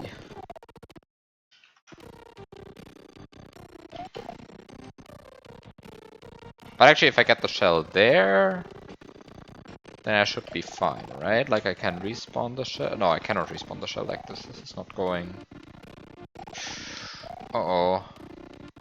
Yeah, this doesn't respawn the shell. Okay.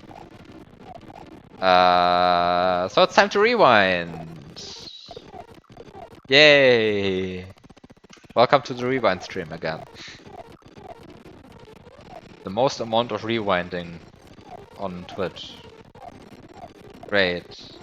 I feel like that's not a good advertisement.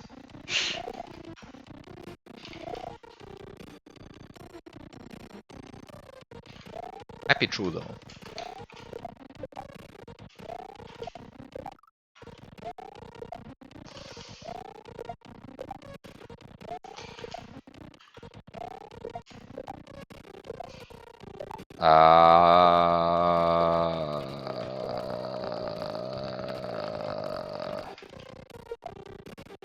Backdrop.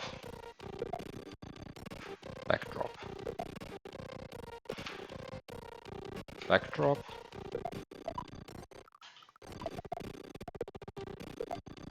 Backdrop.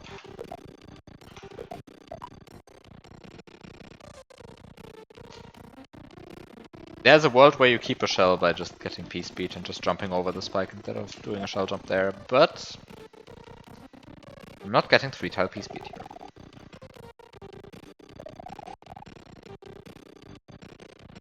Wait, this spike should already fall, please, hello?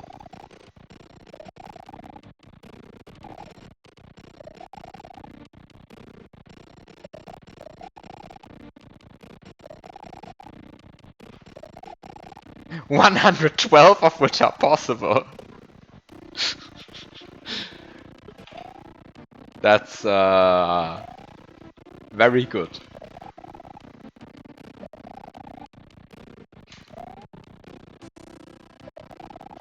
I kind of feel like we need more hacks who are someone's fault.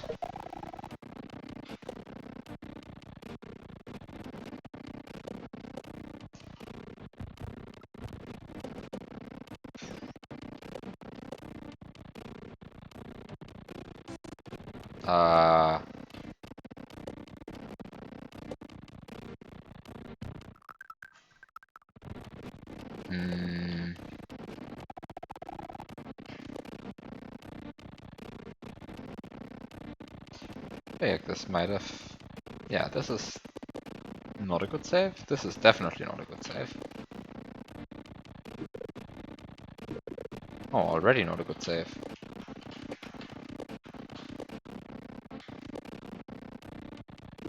Oh, this is already not a good...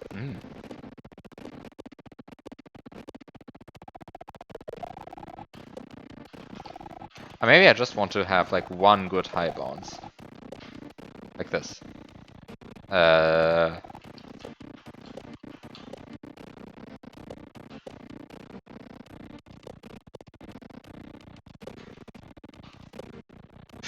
Oh, that doesn't even make it. Oh no, that doesn't make it. Oh no, oh no, oh no, oh no, oh no, oh no, oh no, that doesn't make it. That's bad. I don't like it when jumps don't make it.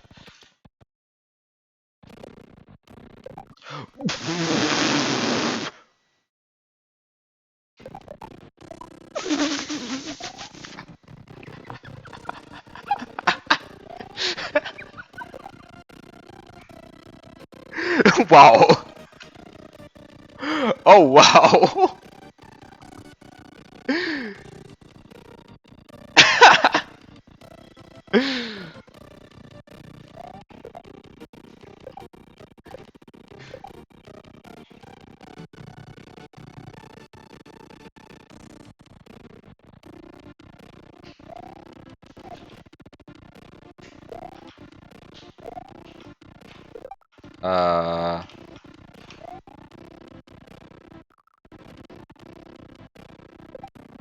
Okay, I think you just want to wait a bit more.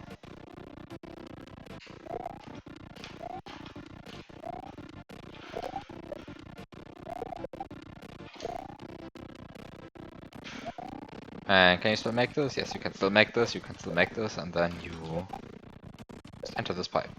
You just enter this. Is this a fake pipe? No, it is a real pipe.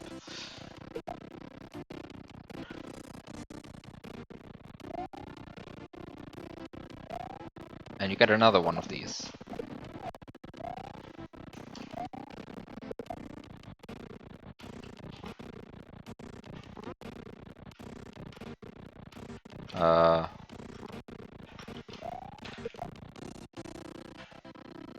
This is such a cool double grab, though. This is so cool, this double grab.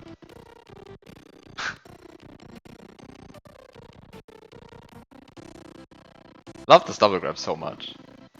So good.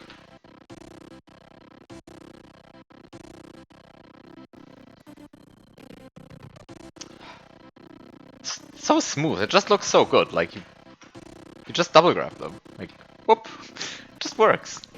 Love this one.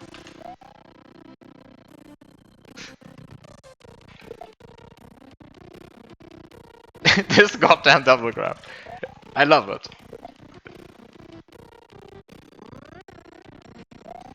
Yes, that's possible. I am pretty sure it doesn't actually ruin the Yoshi cave filter. At least not without an additional idea. Like, that on its own doesn't ruin it. There is the possibility, though, that Datsun has an additional idea that I didn't consider, and then might ruin it. I'm not sure. I'm actually not sure.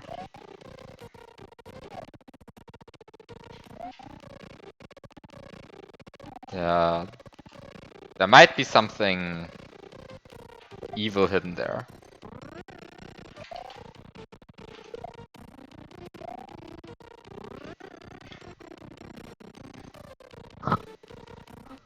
Not actually sure if that's a spring water only thing.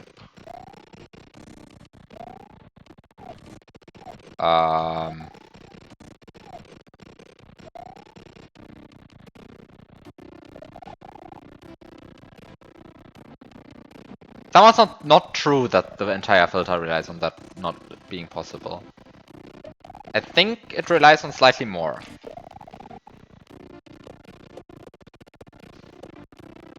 Slightly less, actually. Sorry.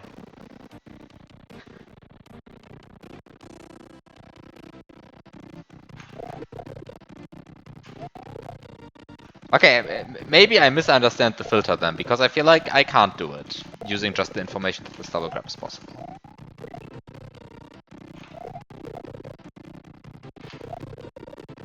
Hey.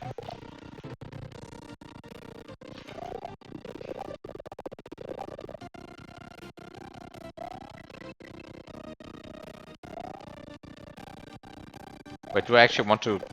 I don't want to just enter this pipe, right? There's... You forgot how the ultra filter works.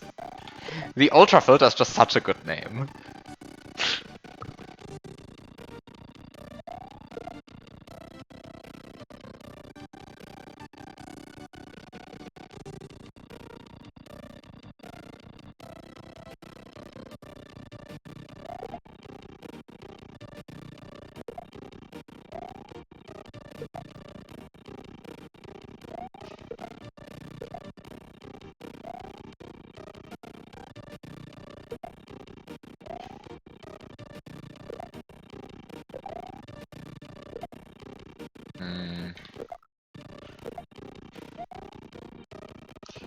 So I think what I want to do, yeah, okay, this is possible, and I should just, maybe I should have actually thrown the shell, yeah, wait.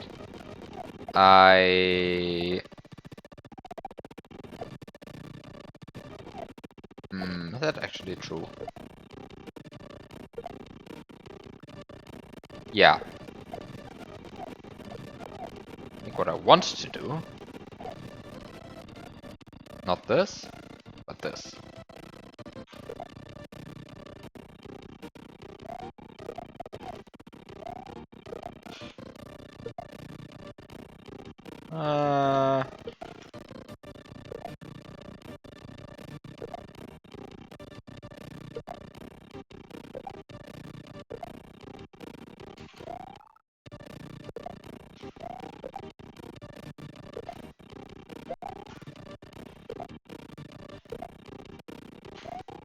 Okay, so this is good.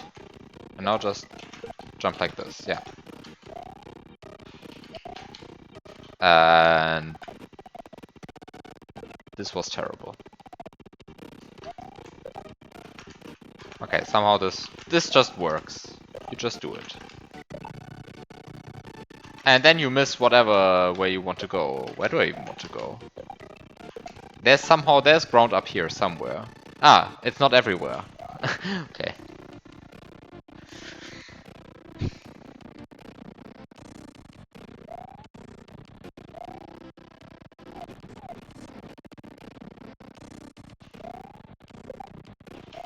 Wait, did I just break something? Wait, was that not intended? Kind of felt like the obvious thing to do, you know.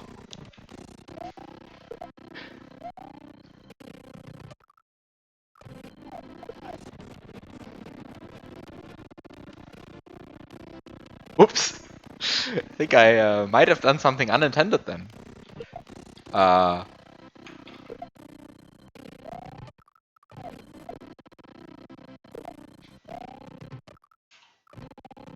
Wait, this doesn't work? I thought this works. Did I not catch it? No, I caught it with speed. Huh. Oh, apparently this doesn't work with Mecha Koopas. Okay.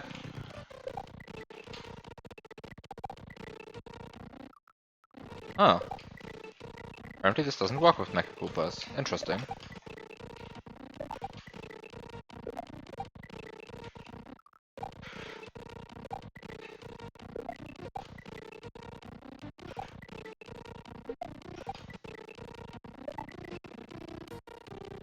Oh. Okay, I guess Goombas are different than Mecha Koopas in that way. What is this? Is this glitch? I suppose it's supposed to be that glitch. But if it's that glitch, then I can... Because I can't despawn the Bowser statue anyway. Actually, I don't even need to worry about that. I can just take the first fire, right? Yeah, this even works. I mean, I can't keep P-Speed, but it might be still useful that I could build P-Speed. Right, somehow. I can't keep P-Meter, that's what I meant. But I could build P-Meter. Might be useful.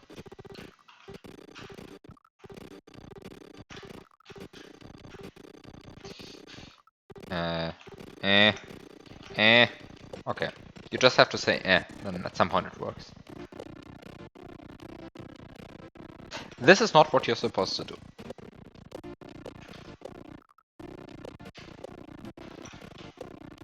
Can you? I guess you can't.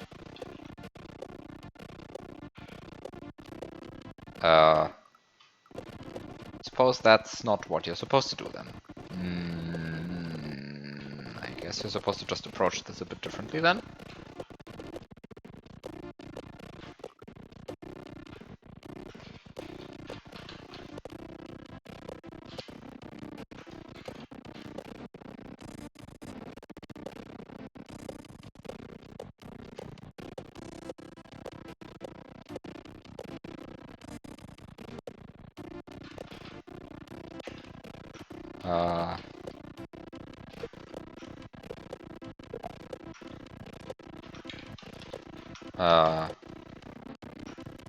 Oh no, I'm losing my P speed.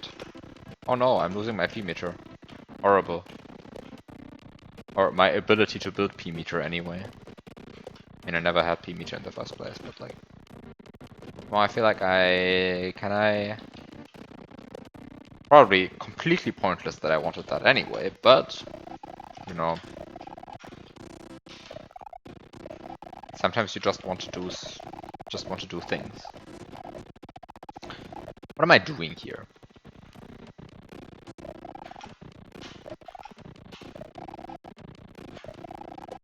Just do this. Hello, mushroom.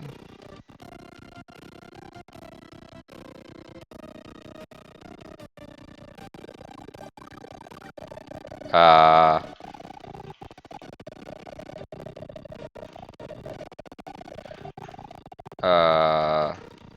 Okay, I guess.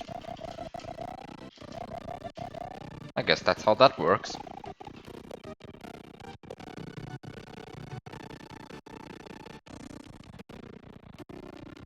Oh, I might... Yeah, I think I might regret despawning the second fire here. Oh no. Do I regret that? Maybe I don't regret that. Maybe I don't care. Because, like... Yeah, I don't care. I don't care. And I even get my P meter back. Haha.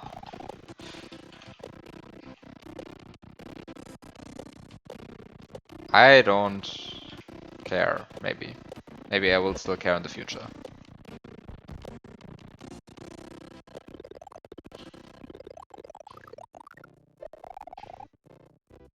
The time to scroll the screen again.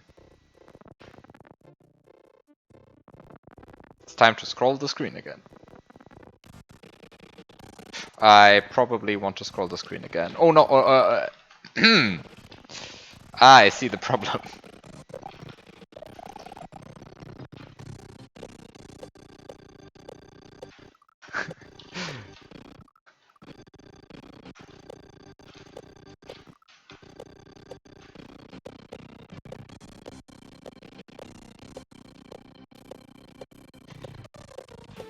Yeah, I feel like it's a glitch that's somehow not used much. Like,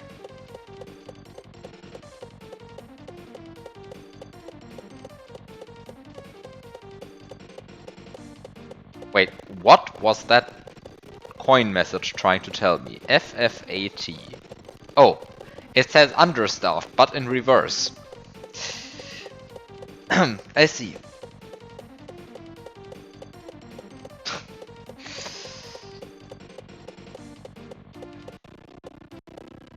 And I feel like that glitch is in Cruella 1, and since then I might have never seen it again. I'm not sure. I'm probably missing something here. There's probably some other hack where that was used, but it's not used much in any case.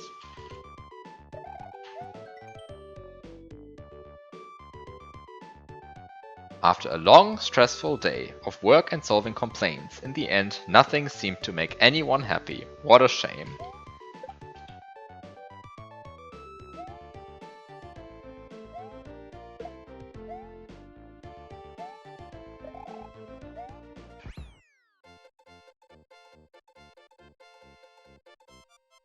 Yeah, I guess, I mean, the P-Balloon and the Star version, I guess they count as the same. Also, like the Yoshi Swallow Timer version, I guess they also count as the same. Complaints resolved.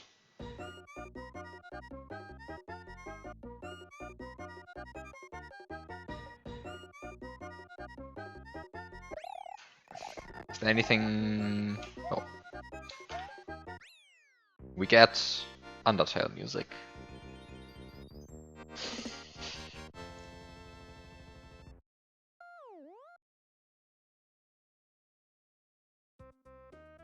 Okay, that's the hack. Just look at it in the magic again.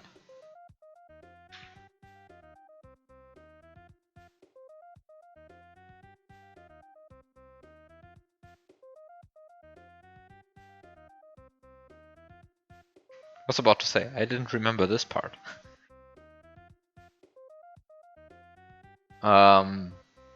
Okay, so it starts with the fork jumps and the disco shell. It goes on, not here, but here with the coin blocks. We have some nice cutoff here. We have an invisible mushroom. And this, then this, then this. Then we have this midway point that somehow doesn't do anything. And then we have this. Then we have this nice setup, which I might have broken by duplicating a bunch of multiple coin blocks. Who knows? And then, after doing that, a complaint got resolved. And then the level ends. Okay, actually, is there this bonus game edited? No, edited? No, it's not. Okay, then we have this, which is the cape level, which you can unfortunately break by flying under the level all the way until... Actually, wait, even until here. I guess this is actually not so bad that you can do it here, because then you can't get the P-switch, but you can go over the level here, and you can go under the level here, and you can even go under the level... Oh, you can't actually make it up here. Huh. Funny how that works.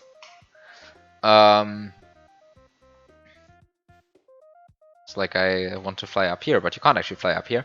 And actually, because of the level geometry here, you can't even fly up here. But you can fly up here once you have pressed the P-switch. And here we actually have prevented flying up here. Okay. And here you also cannot fly up here. So I guess it's actually not that broken. Because you can't really fly... No, you can. I guess you can fly under the entire level all the way until here. Like from the start. Like somehow you can... Because this is just one sticky fly once you have set it up. I mean, I guess I have to cancel the sticky fly here, but somehow all the way until here it's just like... Until here it's just one sticky fly. Here you can cancel the sticky fly and just regain it. And here you actually have to set up a second one.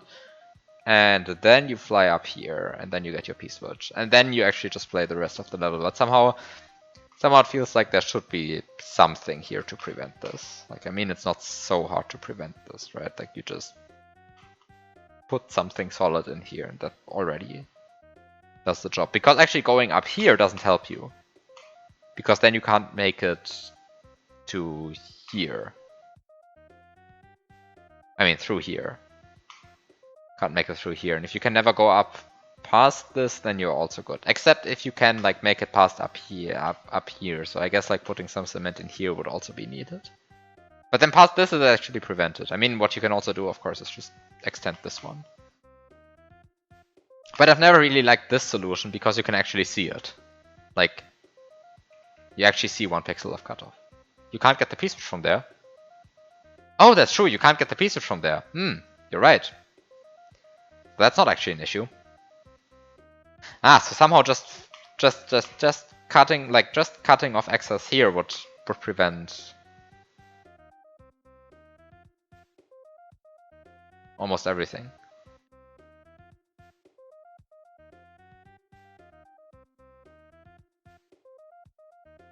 I mean, somehow if you like block here, then even flying up here, you can't. You can sticky fly on the brown. Oh, that's true. You can sticky on the brown block. Yeah, that's true. That's true. Good observation. You can do that.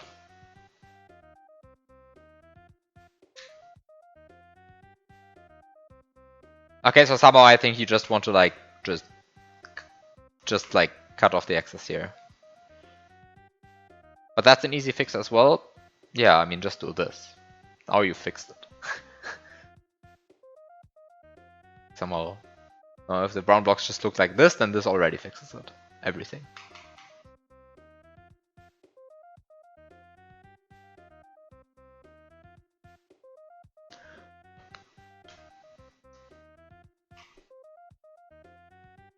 Okay, yeah, that's this level. And then you... Adding the top one allows you... Oh yeah, that's true. Don't do what I just did. Sorry, nothing here. Wait, there's actually nothing here. Wow. Yeah, don't do what I just did. That doesn't actually fix it. Think before doing anything I do.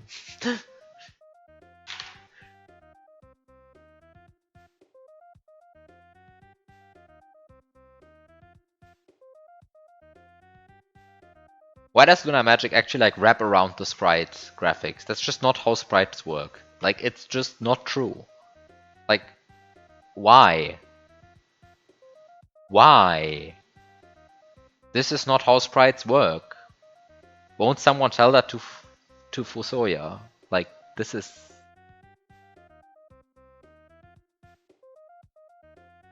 Ah. I mean, it's a well-known, like, Lunar Magic thing. I guess somebody should actually, like, report that in the Lunar Magic bugs thread at some point. Because I feel like this is a bug. This is not how sprites behave. It just isn't. This is not what sprites do. They just don't behave this way. Anyway.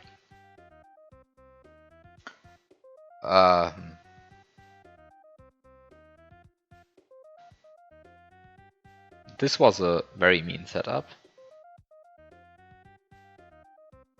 This was a very cool setup.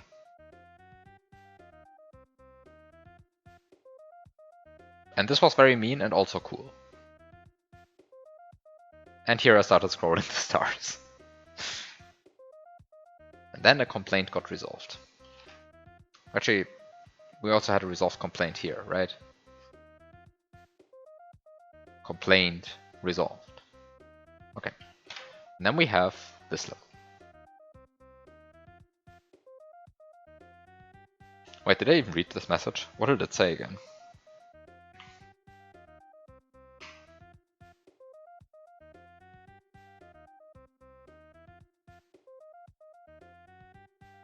Wait. Huh.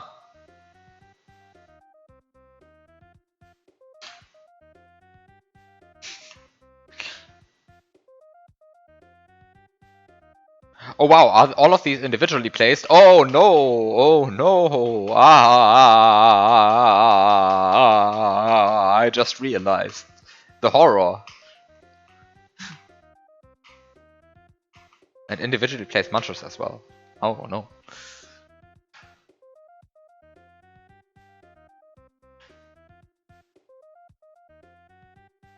Hmm.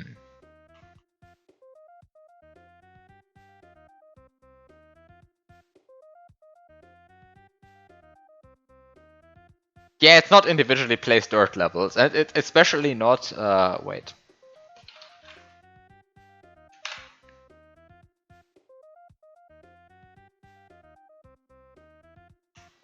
Where is it even? Wait, where does this ever? Where does this hack even start? Ah, it's not in C5.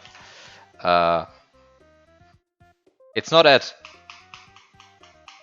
this level yet, you know.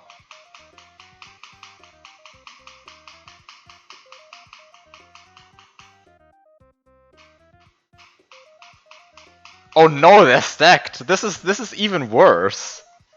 Oh no. 6,000.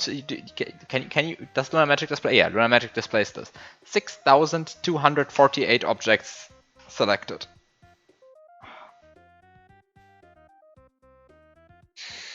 $6,248. I think this is not even the worst level.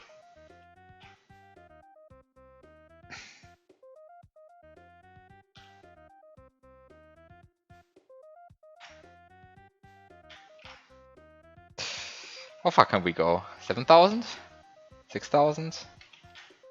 7,000? 7,000? 6,000? 7,000? 7,000? 6,000? 5,000? 2. Just gotta love how this room ends, like how the hack ends, like. Okay, somehow.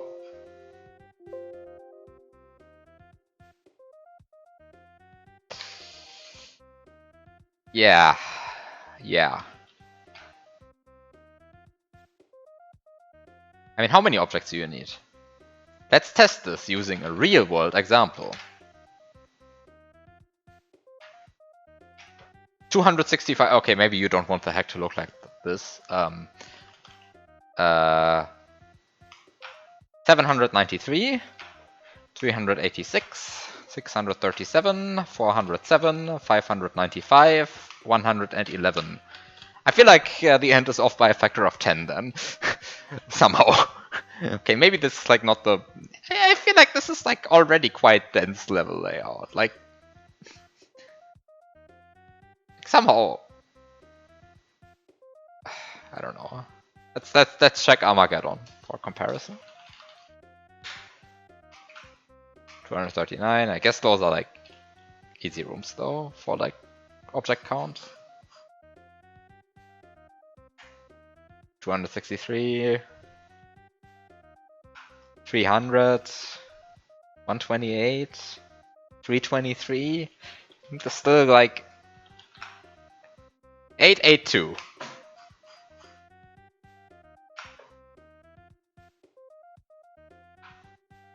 882. 882. For this auto-scroller, which goes the full length.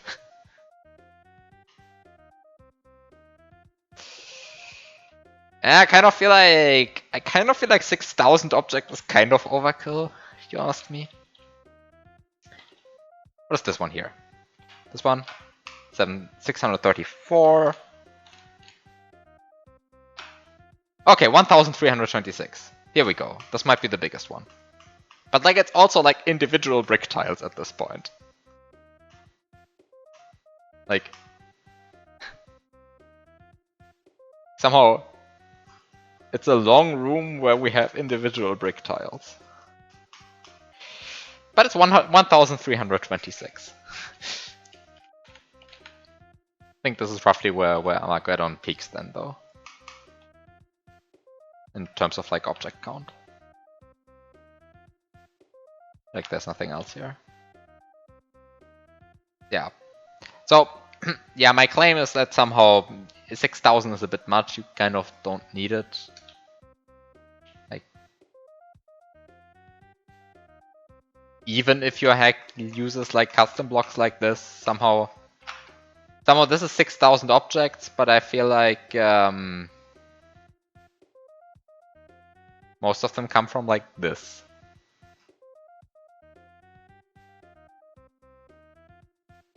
On individually placed death blocks. I guess if you start placing all of your death blocks individually, then maybe. Okay.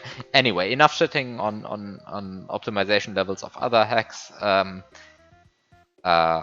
Somehow.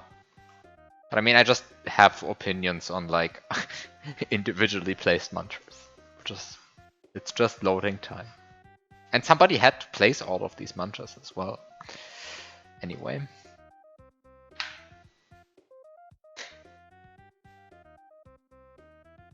What was this one? Wait, where's even a level in this? Here, 127. Ah. Yeah, now I'm just object counting in other hacks, but like somehow it like yeah. Level looks like this, has 460 objects. Like somehow 6,000 is a bit overkill. I just feel that claim. Okay, anyway. Yeah. Where do we go now? Do I go back to no villains? So, no villains has been updated.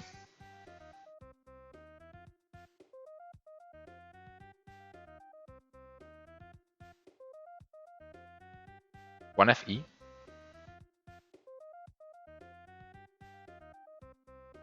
Not sure what to say, what to make of the 1 FE. 1 FE? What is this? Some castle. Oh.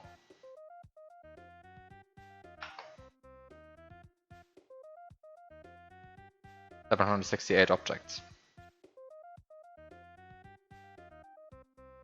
768. Not individually placed spikes. That somehow already does most of the job. Yeah, yeah, yeah.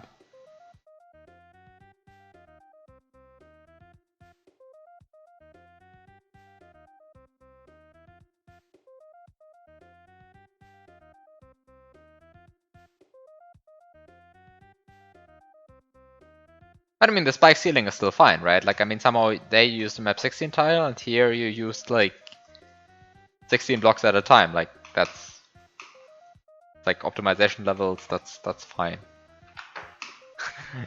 You didn't know object count shaving was a thing, but you're here for it.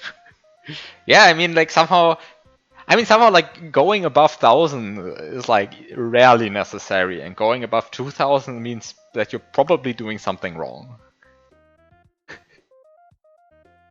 And somehow the problem is that it's not just like, I mean, it's not just ROM space that is wasted, right? Because like nobody cares about ROM space realistically, except for like very few people.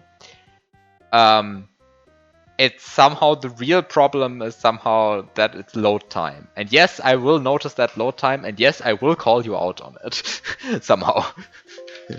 um,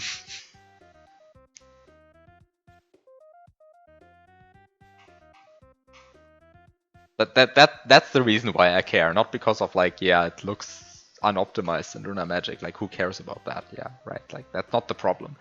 Somehow the problem is that like it really affects the load time much more than some people think. Anyway. Okay, yeah, so no villains was updated. Unfortunately, the problem is, if I actually want to play the update, this basically means I have to replay everything, because if I just load the save state, then this actually won't... Yeah, I mean, somehow if I just load an old save state, then this won't crash the emulator or anything. It will actually bring me to the level somehow. I mean, I can just do that for a second.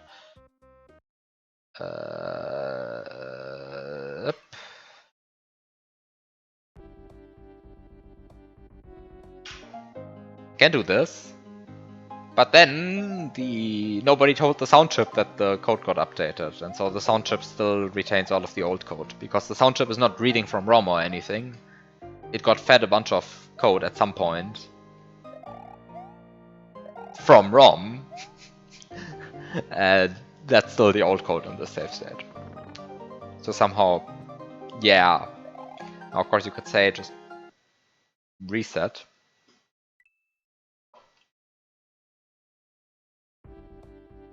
But now you reset. And then... Oh no. Can I start select, move around on the overworld, and then it saves? Oh no. Okay, I see. I can't even start select because the audio code has changed. Yeah, this is the risk that you run when you change the audio code and load old save states. Okay, I see. So with that said, all of what's happening here, unfortunately gone. Time to replay the hack. Okay, great. So I guess I can just F5 now. Start from a clean slate.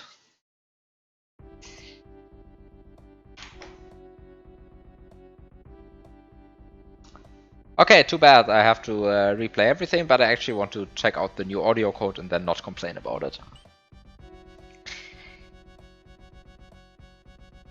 Okay, glitch hopefully has been fixed. Then...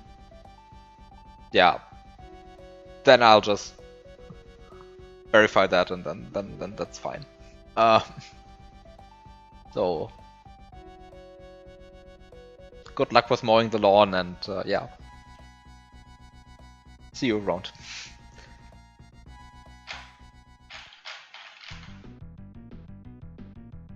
Okay, it's time to replay No Villains for the I don't know how many times in my life. Room 1. Not so bad. Really not so bad, the room, somehow. Just have to... I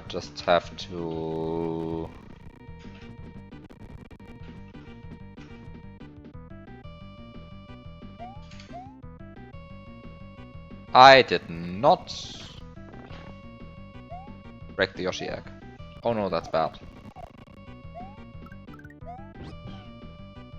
Okay, everything is fine though.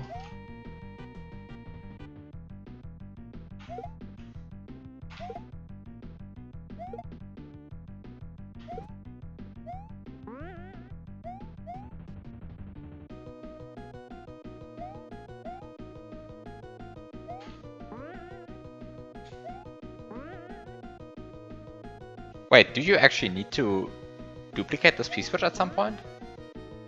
Guess you should probably. Do you? Forget. Did I do that last time? Because you can, but I don't remember doing it last time. Weird.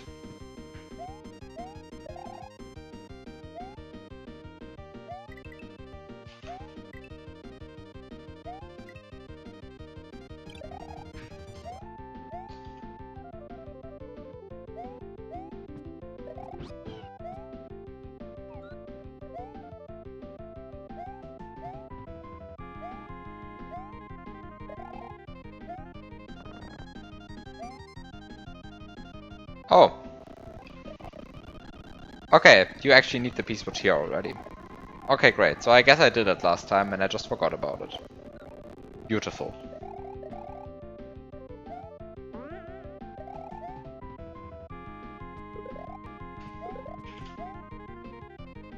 Wait, where did I duplicate it last? I guess you can also duplicate. No, you can't duplicate it here. Oh, that's the only place to duplicate it here. Oh, gameplay was changed even, not just audio code. Oops, I should probably not do this. But just do it like this. Okay, how does this sound now? Ah! It sounds so good.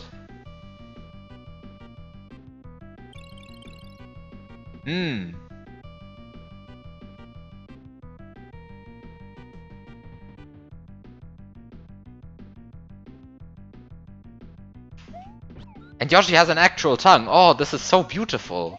Wow.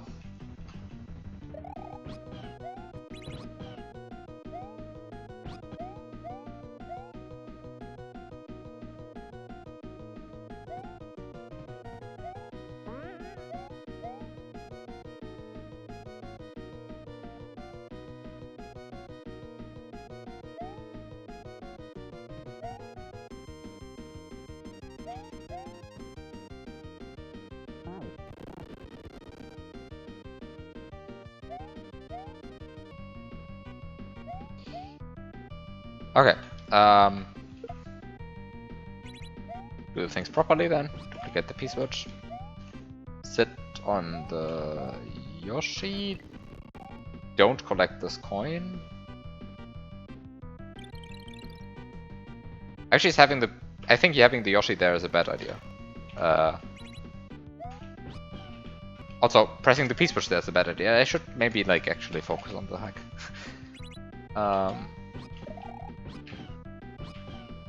That way I don't have to spend ages doing the wrong things. Somehow I have played this hack quite a few times at this point. I shouldn't be messing up like that. I mean, at least these first few rooms. Actually, I haven't played the last room all that much, but the first few rooms I have actually played several times at this point. And this is when you realize that you forgot to bring... I mean, forgot to, like, be on the net. And forgot to bring a P-switch. Yeah, great. Love it when I'm paying attention. Okay, all of this is fine though. You just bring your P-switch, and you just go here, and then you go here, and you're good.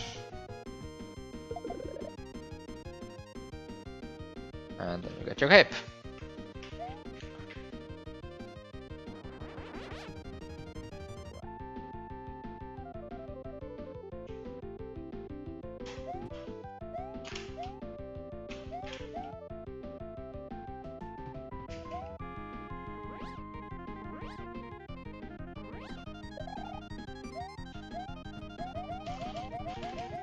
Now that I got my cape, I can get the Yoshi. Actually, I could have already brought the Yoshi. No, I couldn't have. Couldn't have. That's a lie. I couldn't have brought the Yoshi earlier. Can't do that, because you can't make it from here to there without the cape or something else. I guess you could do a P-switch jump every time if you were really desperate.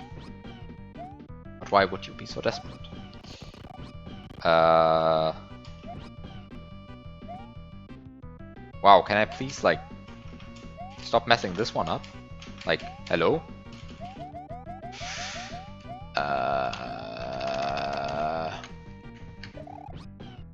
By the way, this still kills you once, like, every 20 times or so.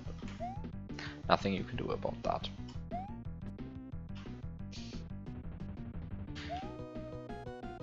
Okay, so you get your P-switch, you just throw it away. And then you're good.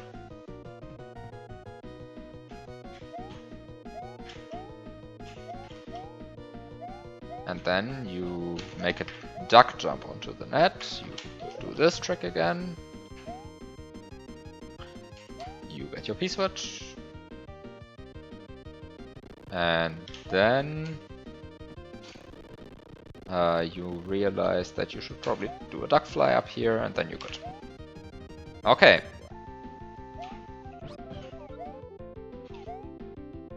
And then, of course, because that's totally needed, you do this.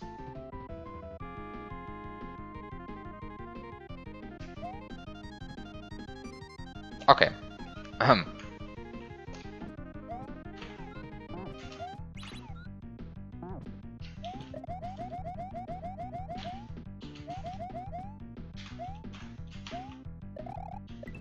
Do not remove the second coin. Just don't.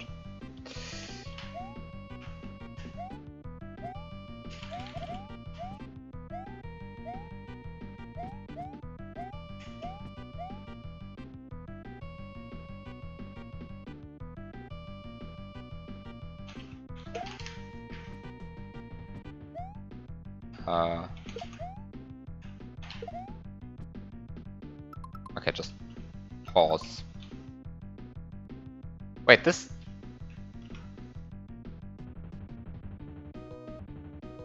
Ah!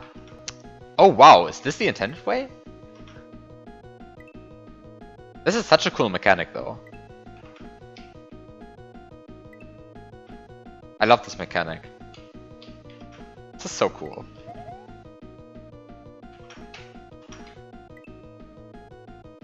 For those who don't know, somehow it's the thing where if you just press right to go off a vine, then Mario will actually lose all of his vine climbing speed as he exits the vine. But if you lose contact with the vine by pressing down instead, then you don't lose the speed, and then you can just smoothly slide over here. So somehow.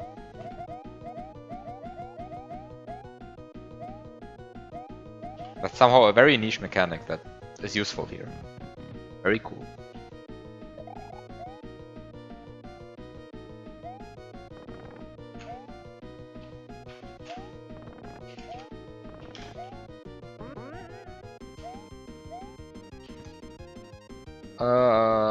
Just press the P-switch. Remove these 2 coins. Just wait out the P-switch. Nothing you can do really. Ah, and you don't do this here. Instead, you also don't do this. That you throw away your shell. And then... Actually, I think you want to do this. And then you just scroll.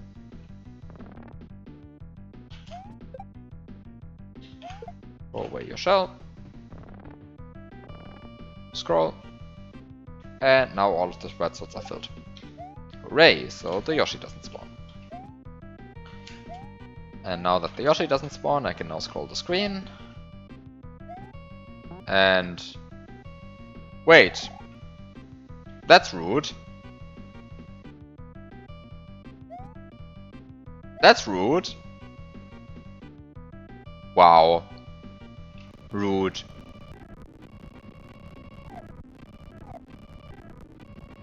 Wow.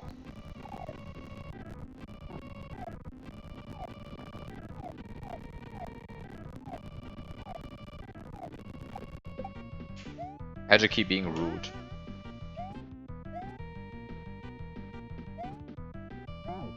Huh. I never knew this was not supposed to be the way the level worked. Huh. That's interesting.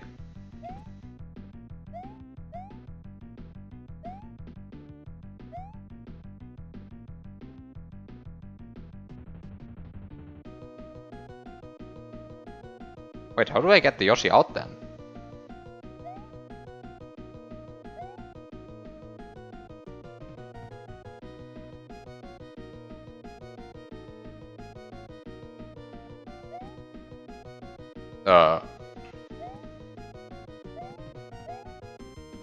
What?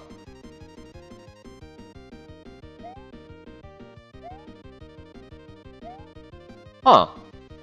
I guess what I always did was a break? What?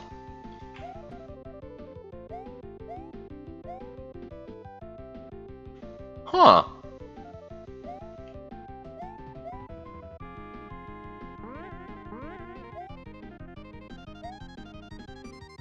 Oh, also, did I change the stream title? I didn't change the stream title. Oops.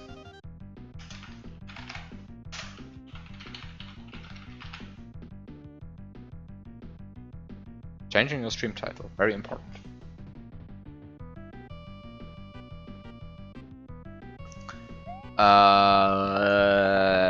Wait, what do I do then?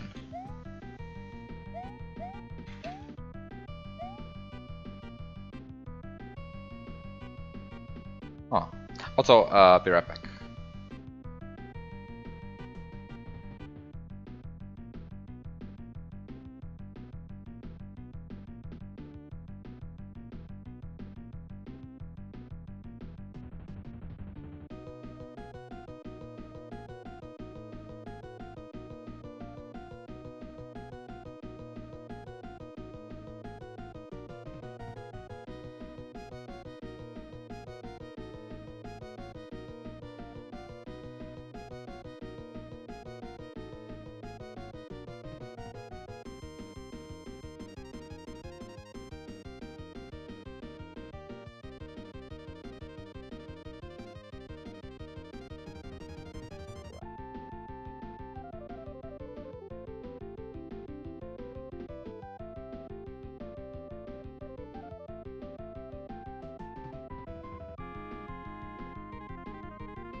Okay, back.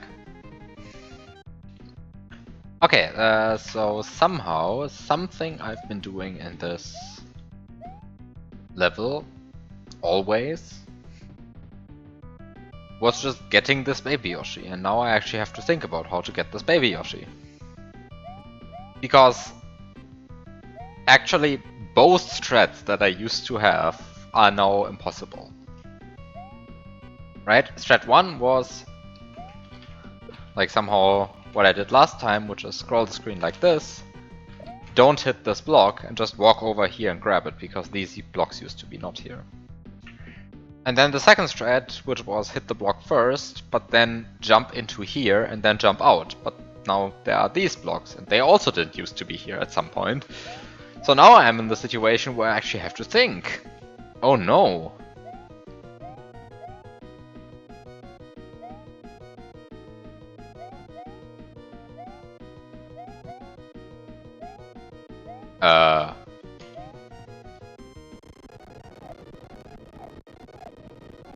Wait, what?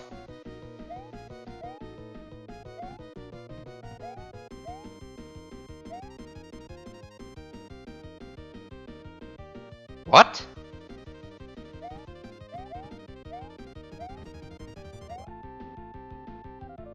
Huh, have I already messed up? I feel like I've already messed up because I don't have a P-switch anymore.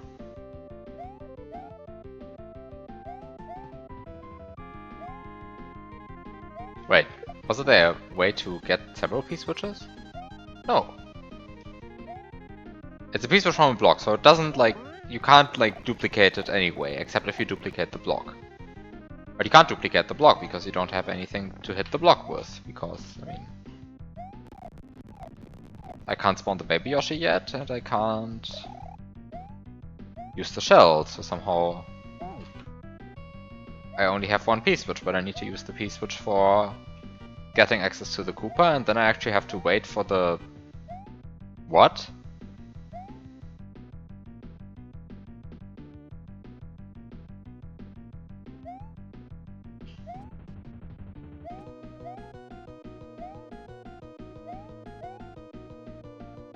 What?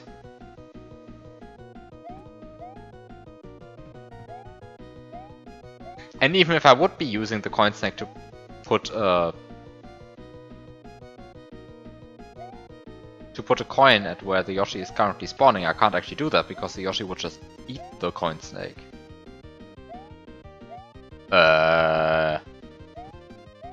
What?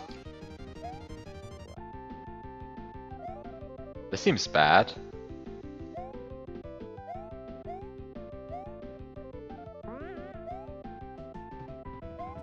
Oh.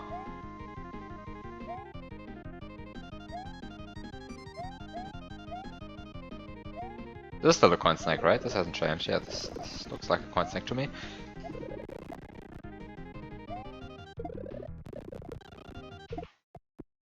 Yeah. Coin snake. Huh. What?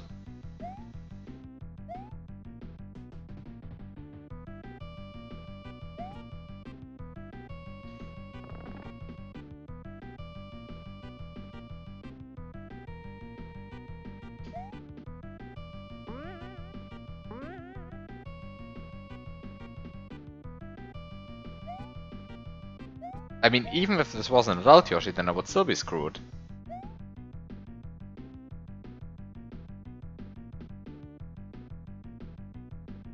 Oh, never mind, I'm stupid. I see now. Okay, it's fine. It's fine, it's fine, it's fine, it's fine, it's fine, it's fine, it's fine, it's fine, it's fine, it's fine, it's fine, I see the solution. Okay. You just do the thing.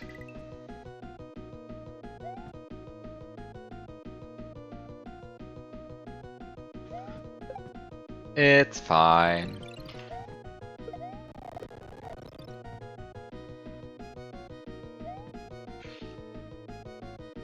You just do the correct things. Okay.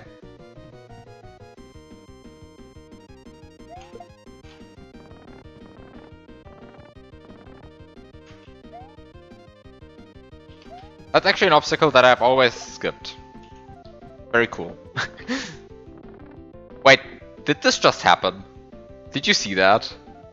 First, like, the Koopa jumped up here, and then I just scrolled it down accidentally. Like, both of these things were just accidents. And so the end result is that the Koopa is down here, but at some point it was up here by accident, and at some point it went down here by accident. And that just all happened very quickly. Wow.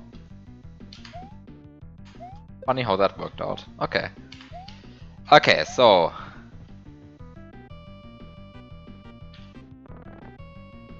what you're supposed to do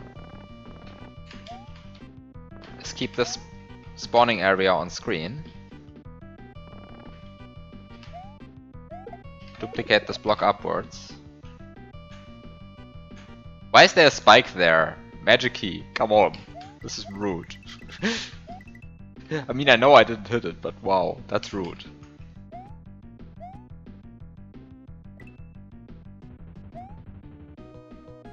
Okay, and now if I now spawn the Yoshi, then it gets pushed out to the side. That's fair. But why is there a spike here? Wow. Like, out of all positions to put a spike there, like out of all positions to put a spike, like why exactly at the place where the player would want to direct a coin snake? Wow. That's rude.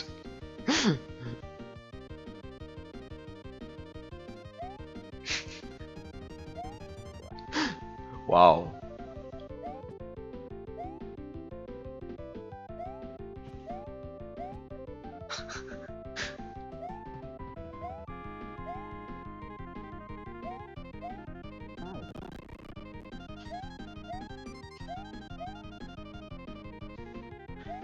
Okay, now is the time where you feed Koopas to the Yoshi. Yeah.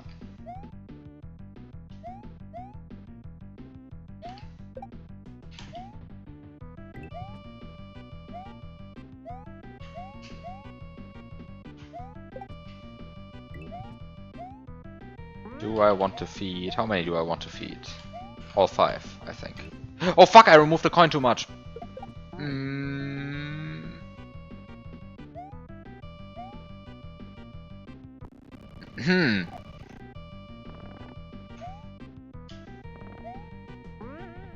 I mean, I could have fixed it by like wall jumping a bunch, but yeah, let's do proper solutions for once.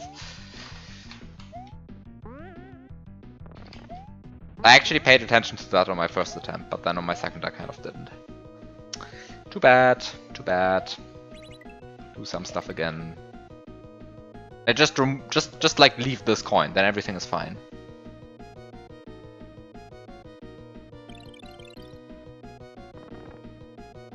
Now if you leave this coin, then everything is fine. Okay, so do the thing, do the thing, do the thing, do the thing. Do the next thing. Lose a Koopa to S&W jank. Actually don't lose it, that's very nice. Don't lose my Koopa. Scroll the screen. Just pay attention. Let the screen be scrolled. Duplicate the block upwards. Direct the coin snake. Don't go into the spike.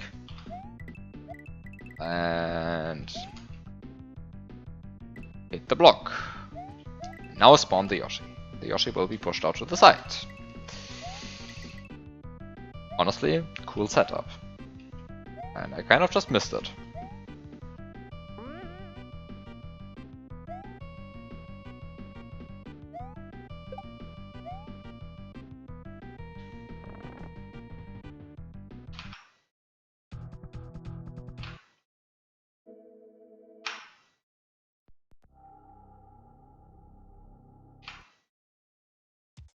Wait, why did I exceed VRAM there?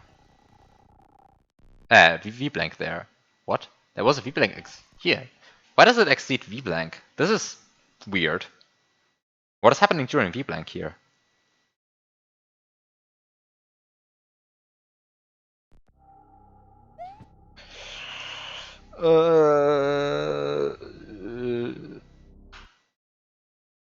Uploading the song.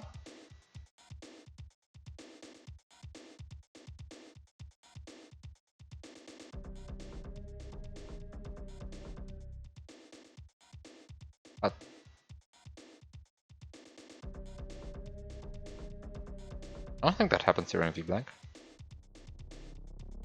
No, that doesn't happen. That doesn't happen during NMI. No. It's just not true.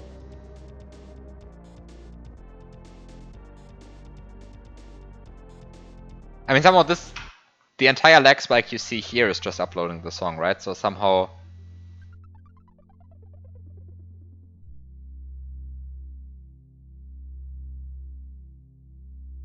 actually, when do you get the NMI? When does NMI happen? Does it only happen on exactly scanline 241? Or does it happen when you when you activate... I mean, somehow you disable NMI. Somehow the add music key disables NMI for the song upload. So if you enable NMI during vblank, do you immediately get an NMI, or is it only that you get an NMI on exactly scanline 241? I would guess only on exactly scanline 241, but maybe I'm wrong on that. But somehow that would explain that weird vblank exceed that you saw there. I mean, somehow if it just NMI'd on like scanline 265 or something, then that would explain that. Anyway, just random thing. Just surprised me to see like vblank exceed there, because like somehow nothing graphical is happening here. Anyway, this is also not the music I want. Also not what I want. Also not what I want.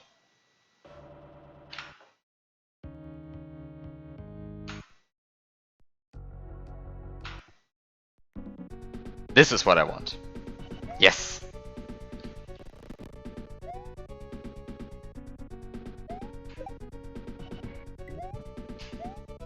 Truly one of my favorite ports ever. Like, this is so good.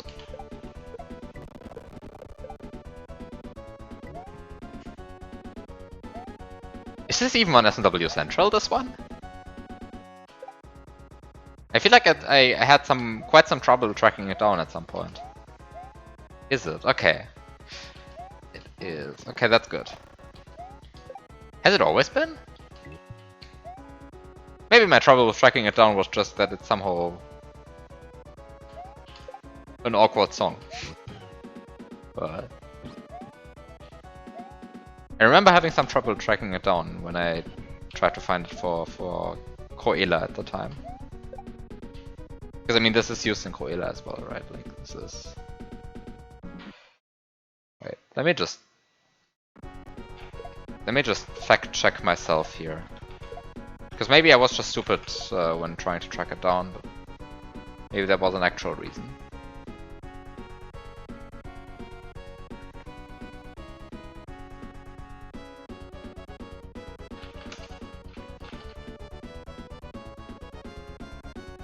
Yeah. Has been always on SNW Central. Huh. I think I didn't grab it from there for Coela though. I think for Coela I actually used the version from like World Peace's website or something. Huh. I guess I just like didn't find it at the time? Wow. Okay, I have no idea. It might have been that this somehow happened during like a music remoderation or something stupid. And so it just wasn't moderated at the time. I have no idea. Like like somehow I remember having trouble tracking it down, and I don't know why that should be the case. But I just remember that.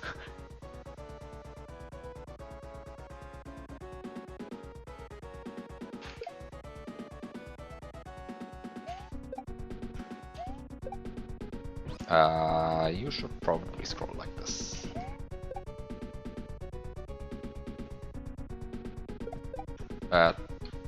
Don't release your shells like this.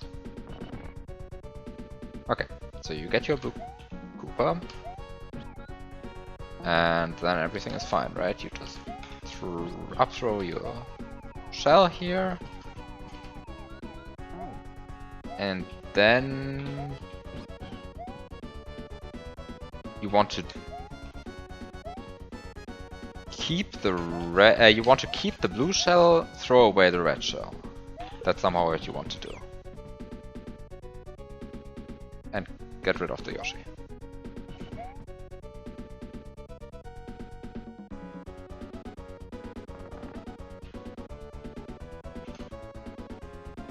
Yeah, and now the baby Yoshi spawns again, of course. Yeah.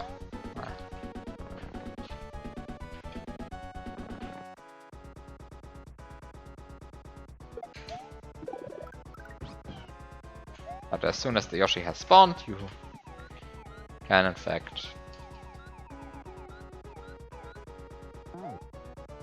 just spawn the baby Yoshi in, and then you're good. And now the next step is feeding the baby Yoshi.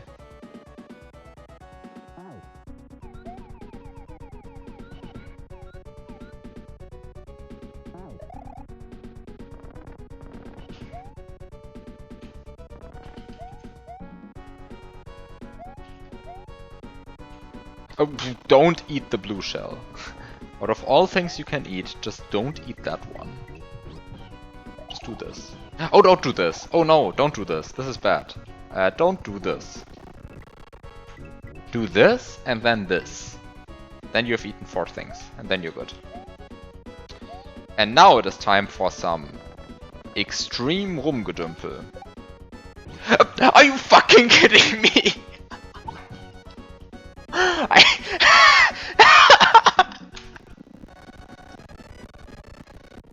I love this game.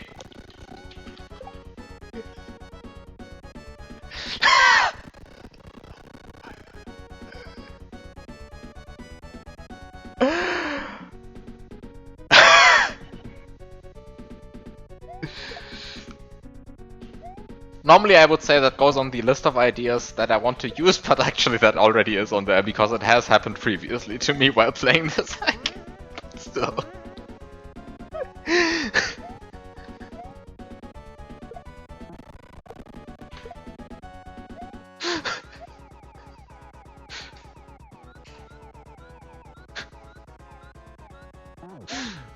Wow.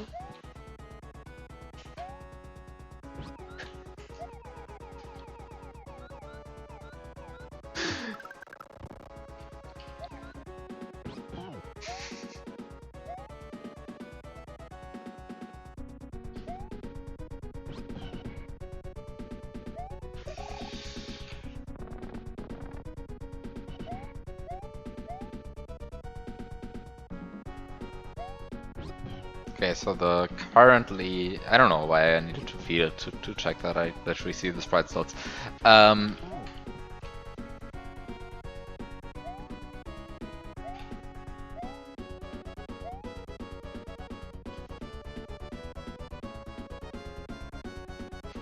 Which means I can feed the invisible Yoshi wherever, as long as the visible Yoshi stays up here. Okay, that's good.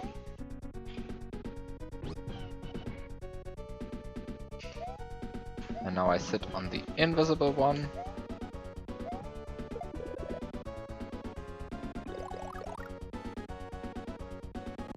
Actually, wait a second. I feel like there's some suboptimal play going on here. Some suboptimal play. Because why am I not duplicating this mushroom? Exactly, no reason. I mean, of course, the true reason is because I kind of know that it's not needed. Wow, this is an awful setup on the one hand, and on the other hand, that's completely my fault that it's this awful. I put the shell there. Could have just not put the shell there. Okay, now I have 2 mushrooms. I kind of don't need them, right? But like somehow it feels like morally correct to get them. I feel like this is the way you want to actually get the Yoshi down here. And everything else I was always doing is just stupid. And I guess this is the way you want to do this.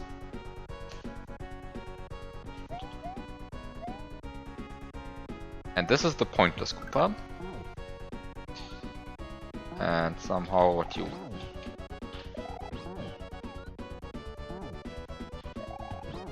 Ah, this is... Ah, you produce your Koopa and then you just do stupid things. And then you lose your mushroom for no reason. But then you get your second mushroom and then you're happy.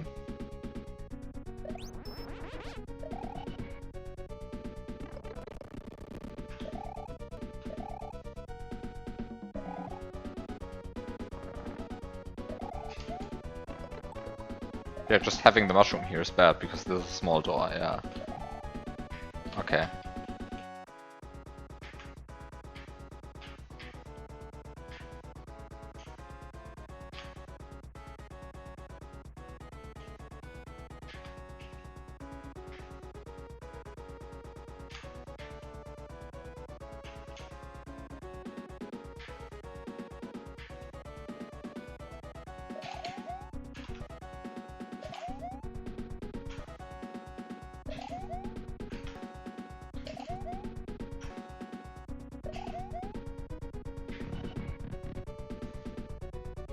Okay, second room done. Time for the third room.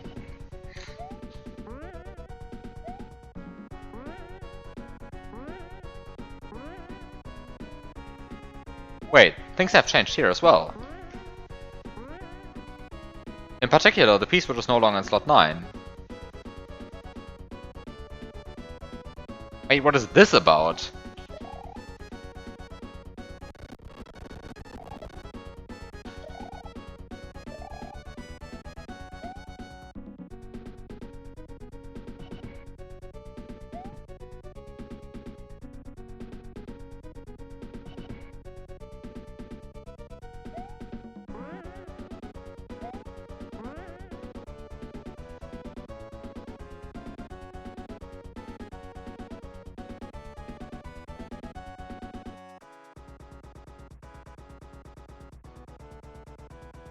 Did the ultra filter fall apart?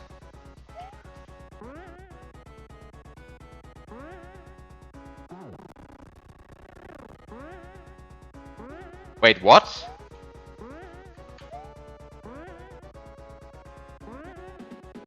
Okay, I guess I don't understand why the ultra filter works then. Because somehow the reason why I thought the ultra filter worked hasn't changed.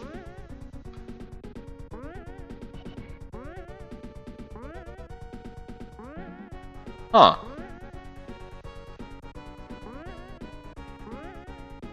Well, too bad. I guess the ultra filter just doesn't work. Time to come up with a new filter. Even more ultra than the one before.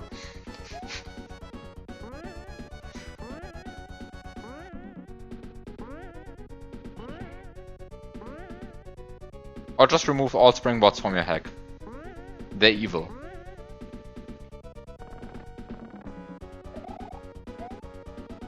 Unfortunately, you actually use the springboard, so that's not actually an option.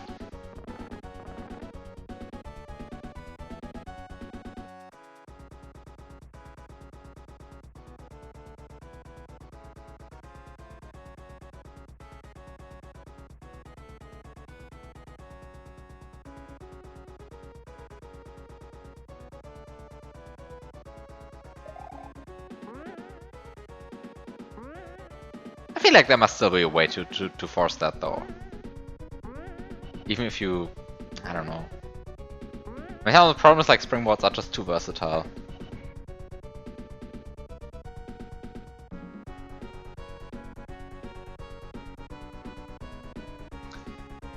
Wait, let me take another look at the ultra filter.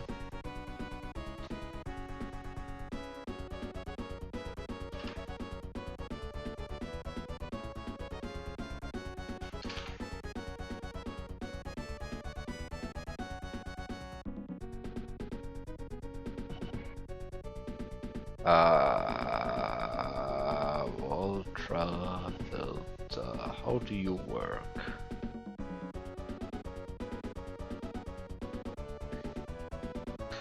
Okay, so you have this first part.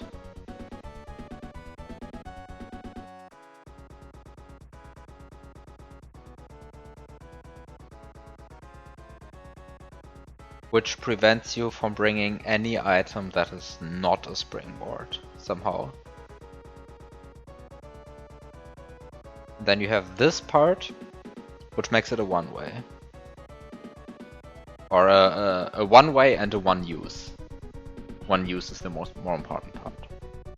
So somehow this prevents you from bringing anything but a springboard. This makes it so that you only enter once, and then you have this part, whose purpose is somehow to prevent you from bringing a springboard.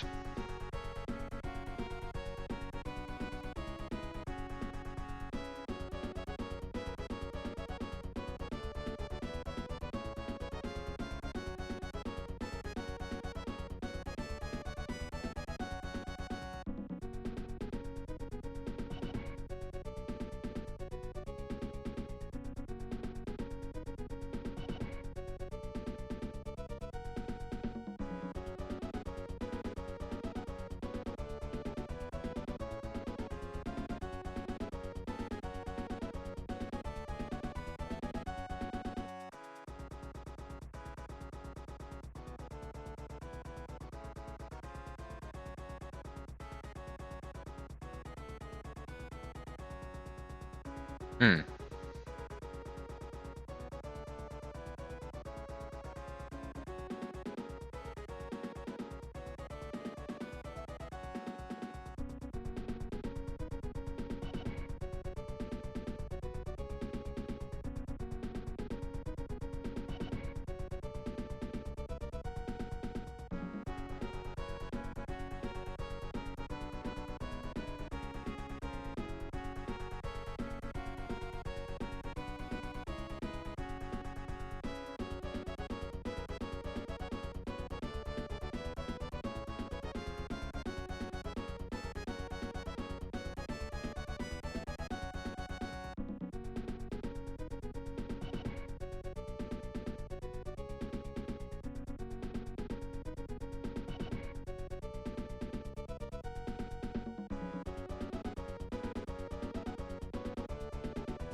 I see. I see. I see what you write. I understand what you write. This is horrible.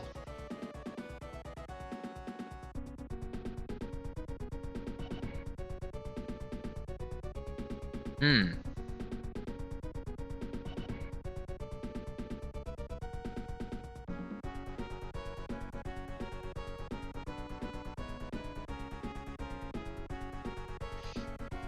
I see. This is horrible.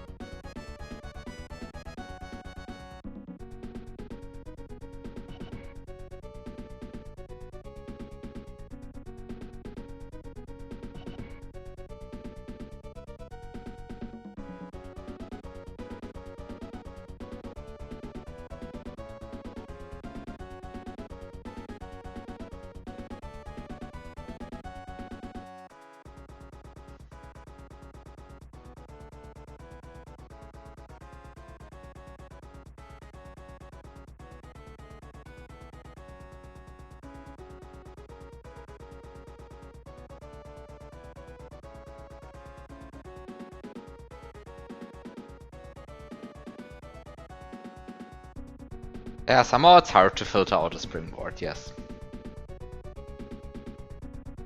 Hmm.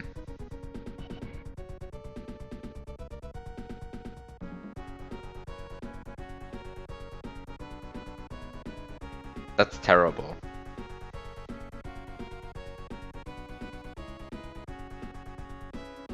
You're never putting a springboard in your levels again. Oh wow. Wow. Truly a springboard hater. I think your levels might be missing springboards then.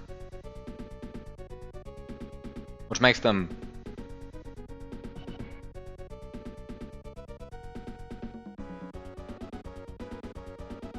I mean, which makes the levels terrible. I mean, they're missing springboards then.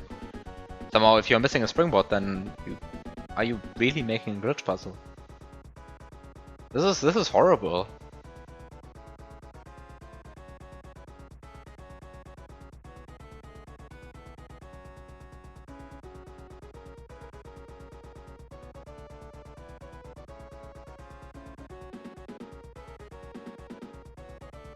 You see, meanwhile, I was considering building glitch puzzles where you just grab 10 springboards. That filters for Yoshi, and that truly makes the puzzle safe.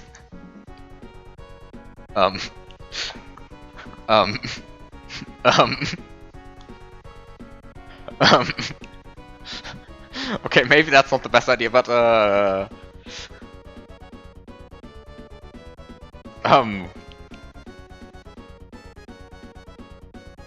you know, I've kind of never seen somebody grab 10 springboards before to actually despawn a sprite. I've heard people try it and fail for different reasons.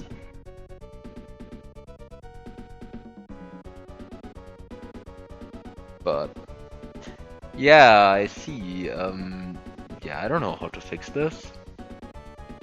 Good thing I don't have to come up with a fix, because this is not my level.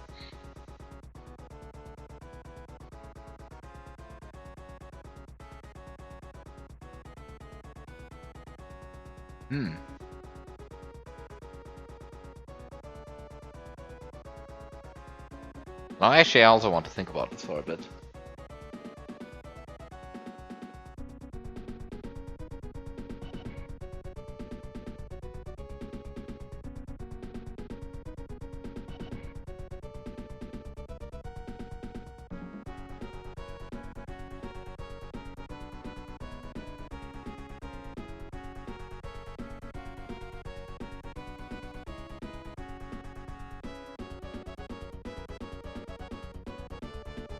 You could have just stayed blissfully ignorant of the issue. Yes. You could have. Sounds like your fault.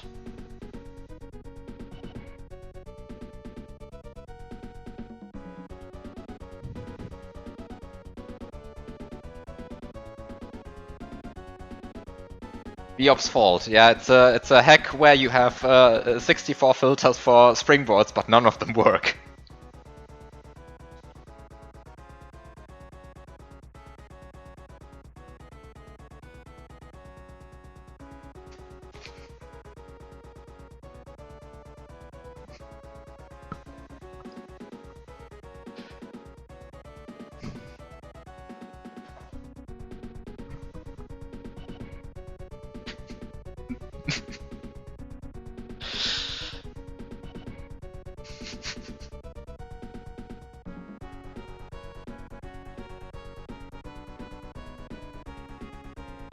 Oh, Biop's fault is the unstable BRK case.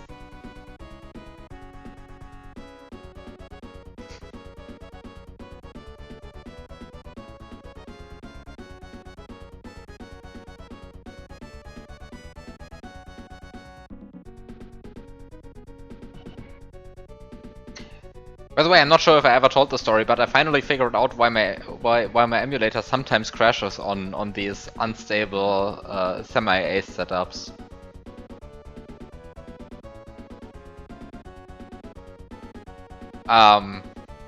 It is because whenever the emulator runs into the STP opcode, it just decides to shut down. And that's just hilarious to me. Like, it just emulates the STP opcode by just shutting down. Like, STP, okay, no longer needed, goodbye.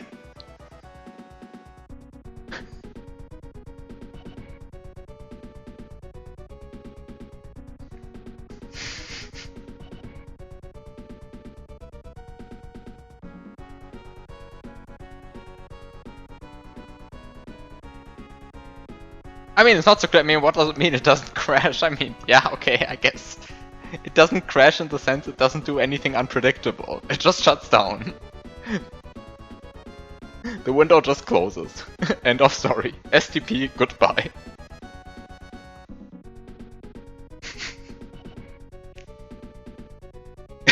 Yes! It actually closes the window. It just dies.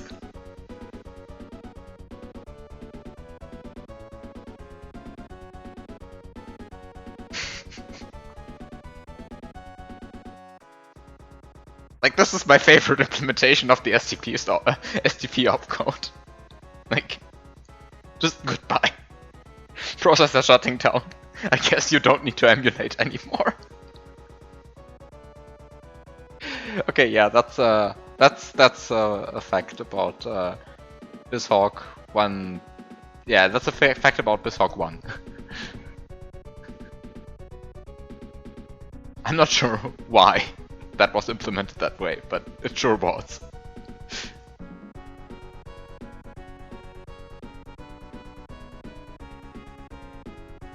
Okay, anyway.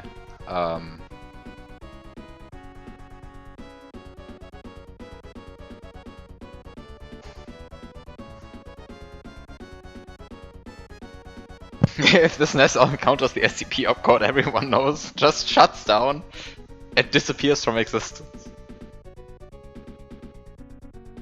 Yeah, I mean that like caused great pain to emulator developers back in like the early 2000s, right? I mean, their SNESes just kept disappearing and they didn't know why.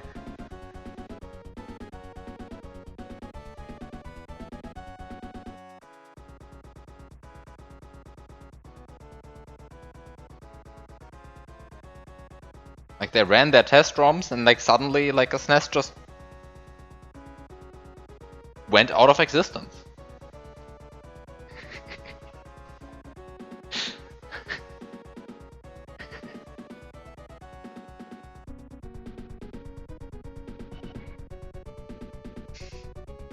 Yeah, I mean, and at first they couldn't believe it, right? So like they wasted several dozens of SNESes died due to the weird behavior of this opcode. It's truly horrible, and nobody knows where they ever went.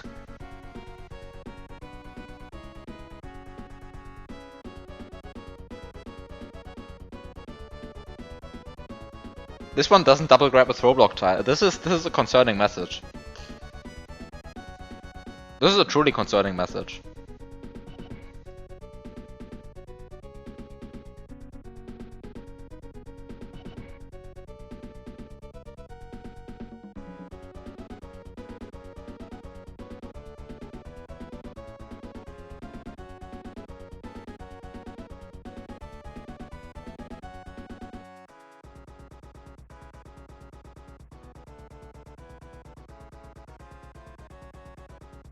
Oh god.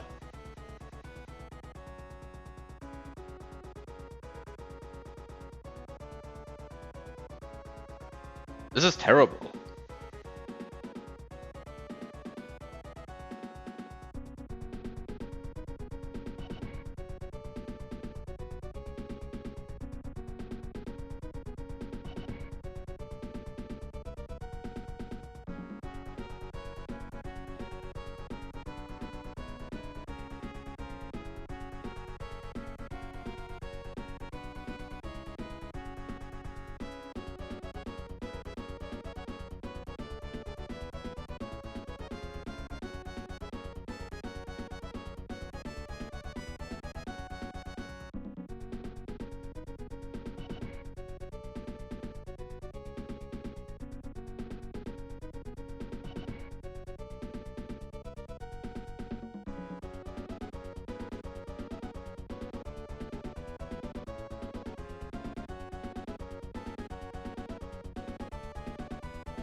Hmm.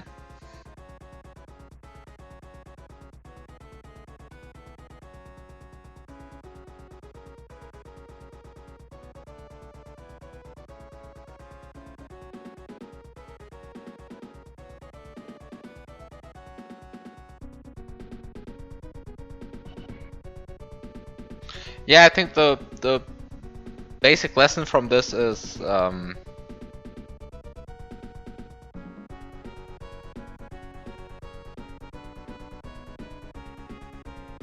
basic lesson from this is you just assume the player will keep a springboard through everything.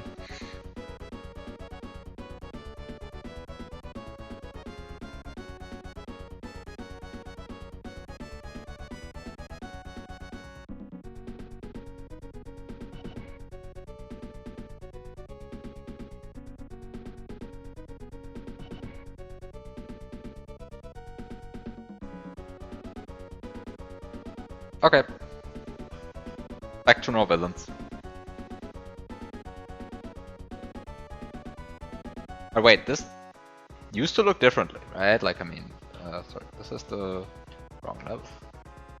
This, like, now it looks like this, and used to look like... Where's my no villains? My old no villains.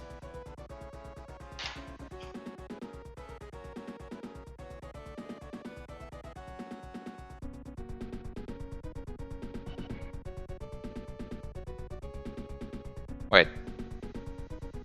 What happened to the P-switch? Something was mentioned about P-switches. I'm confused.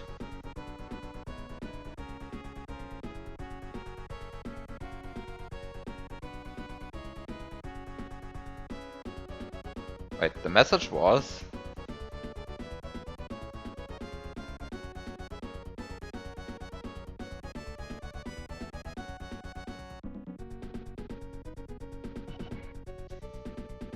You know, you should just add a funny custom block that just checks if you have if the player has a springboard with them, and that's...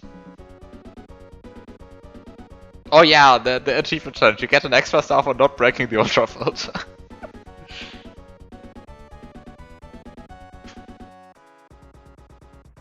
That's actually a good idea.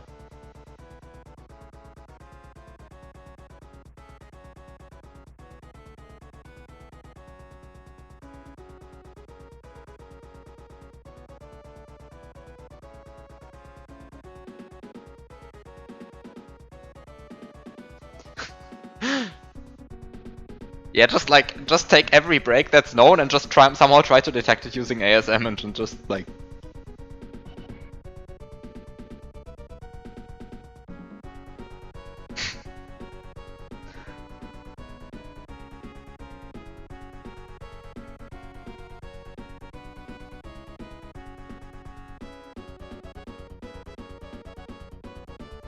Yeah, you just play the fish minigame, but the fish was reskinned to be a springboard. Yes. Yes, that sounds like a brilliant idea.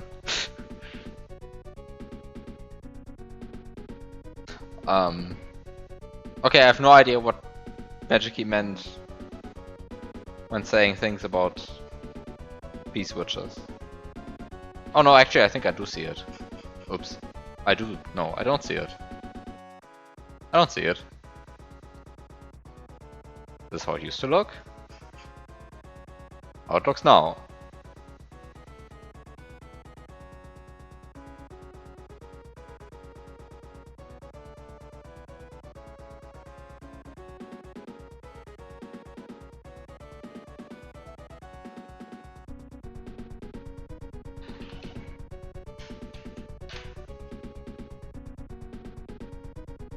That's 1-1. And that's 1-3. And that's 1-3-1. Okay, yeah, okay, I didn't catch it last time, but like... It hasn't changed from 1-3 to 1-3-1. Like...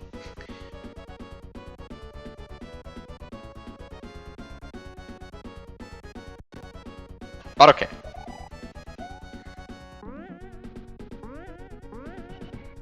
Okay, so you go up here and you scroll the screen and...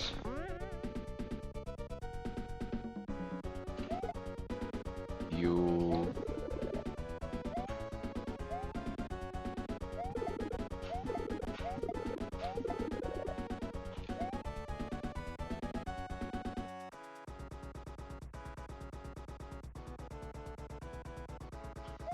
Get a bunch of Koopas, because why not?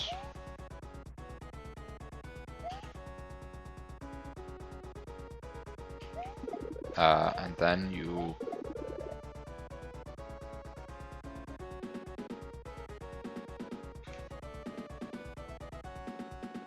get even more Koopas, because why not?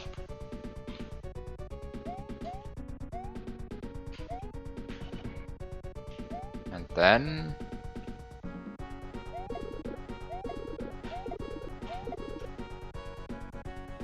you despawn some amount of stuff, and then you just get a bunch of keys, I suppose. Is having 4 keys good? Not sure if having 4 keys is good.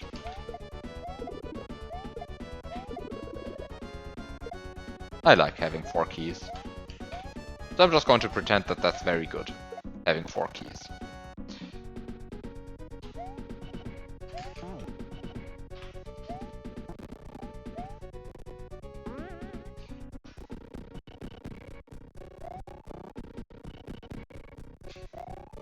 How does this actually work? Like somehow you just get lucky when that you go up here when the springboard is currently rebounding in a good position?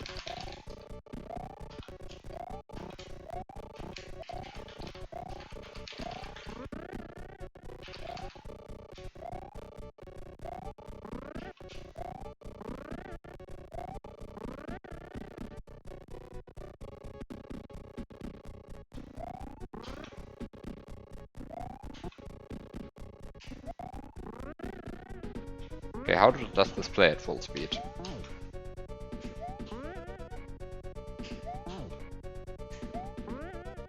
Okay, somehow you just... Somehow you just do it. Okay. Okay, somehow you just do it. Weird.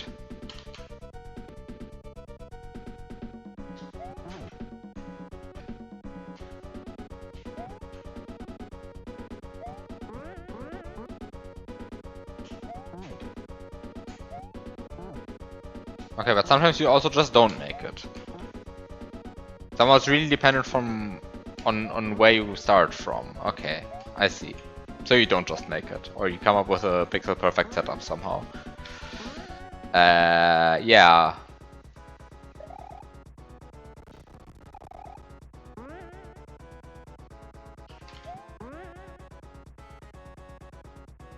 Kind of sounds awful for RTA clears, but not my problem.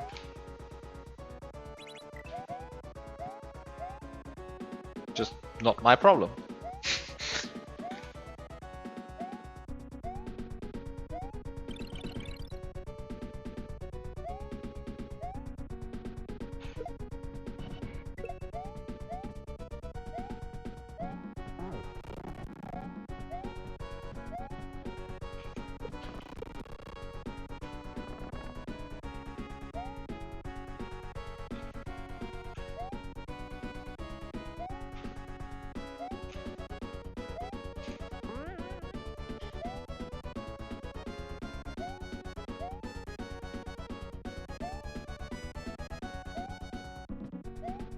Okay. I have a bunch of keys. And having a bunch of keys is surely good.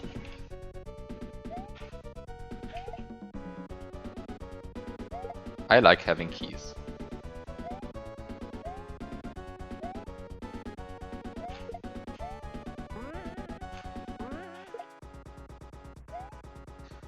I also like having P-switches.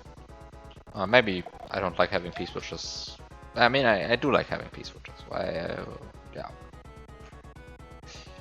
I like having P-switches. Okay, then I guess I need another shell. I just try to knock it out by... Well, I guess I can take another key. I actually don't think I want another key. I think like this is preferable.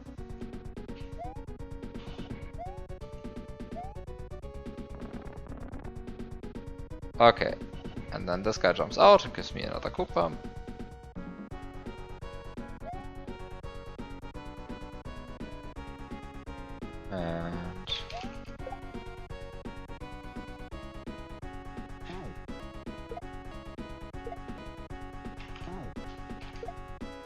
And I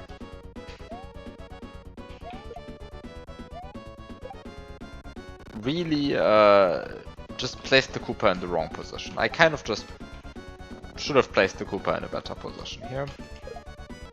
And now I'm suffering from my mistakes. Really beautiful.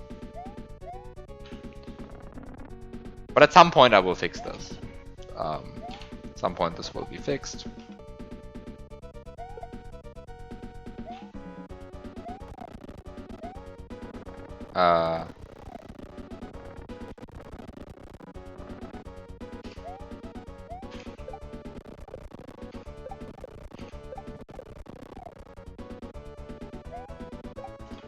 I don't know what I'm doing here, by the way. This is the least efficient way of transporting Koopas. That's not entirely true. I mean, there's somehow the problem that I have 4 keys which block all of the sprite slots.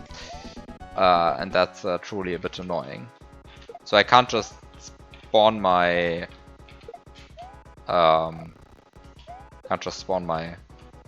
Koopas anywhere. Anyway, now I have a prepared shell. Finally, I have a prepared shell. And... do I still need a yellow... do I still need the green shell? Do I still want the green shell?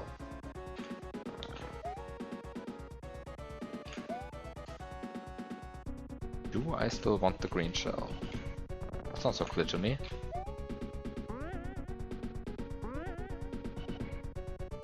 I mean, I guess having it doesn't hurt, so...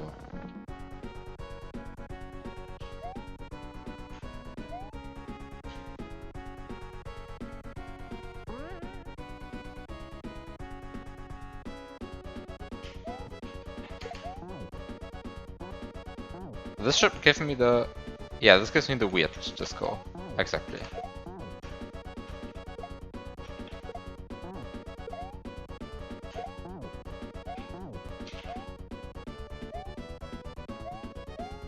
I have no idea how to set that up properly, though.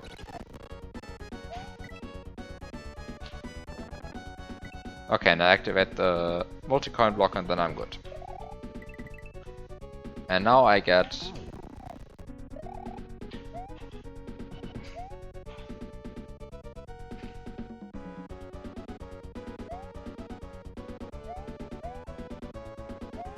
multi-coin block activation, and now I just go here. And what do I want to take with me? I want to take with me... wait, I never realized!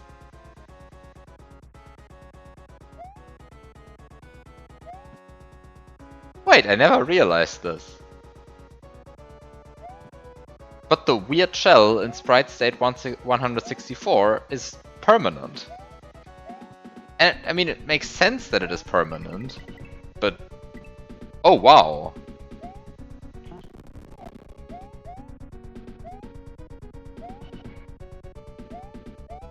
I kind of just never realized that. It's just a permanent sprite. It just doesn't despawn. Huh. That's cool.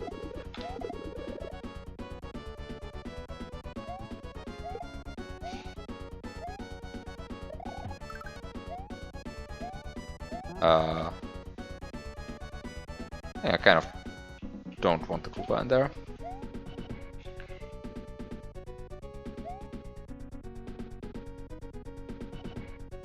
Hi, Zoetastic.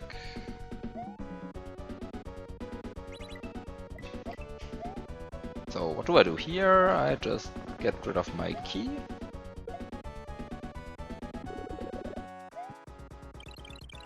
Kind of like how this shell looks now.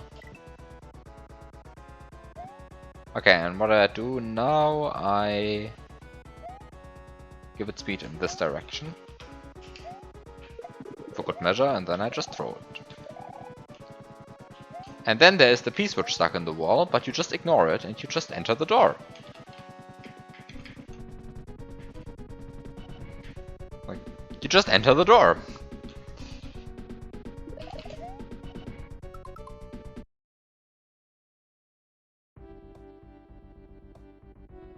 And then you're good.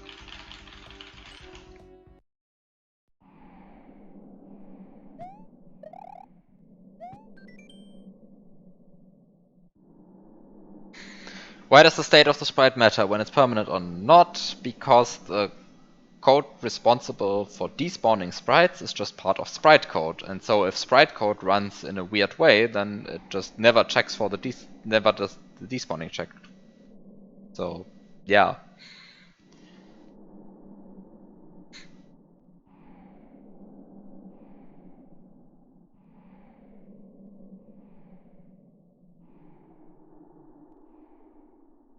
The goal type is permanent, but if you stun it, it's not permanent anymore. Yeah, that's because the despawning check would normally be part of the sprite's...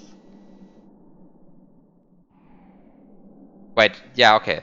So here's the point. The despawning check are normally part of the sprite's just regular routine. But I guess the goal tape just never calls that routine in the first place, so it doesn't matter how the tweaker bits are set.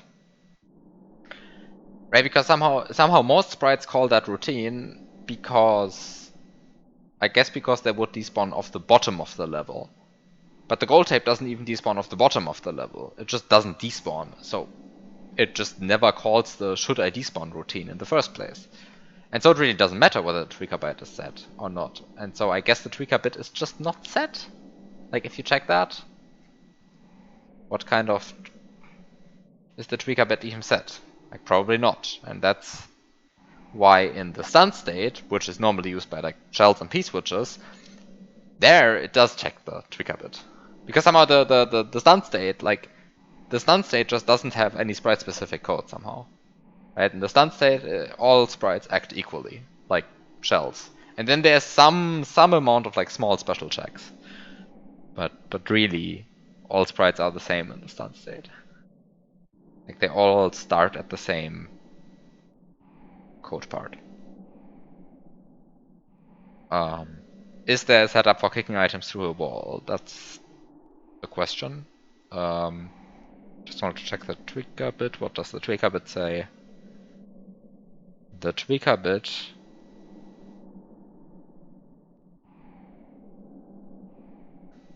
process when off screen is not set for the goal point and for the goal tape. And so because the goal tape does not have the process when off screen set flag set, when you stun it, it just despawns. So setup for kicking an item through a wall. If you give the item movement away from the wall, then it becomes easier. That's everything I have to say. This is not just psychological. This does actually change something.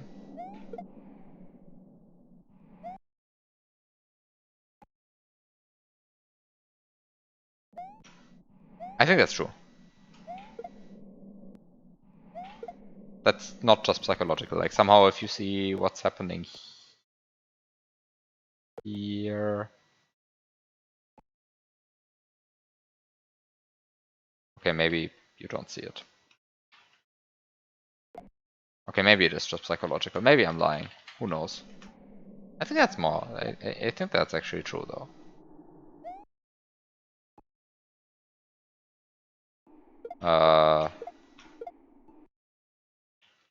Someone should fact check me on that. I think it's true.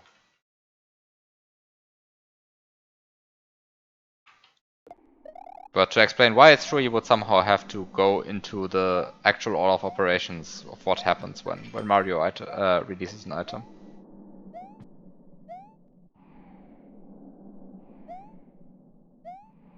Fact check on what? That it becomes easier to throw an item through a wall when it has stored movement away from the wall in your hands.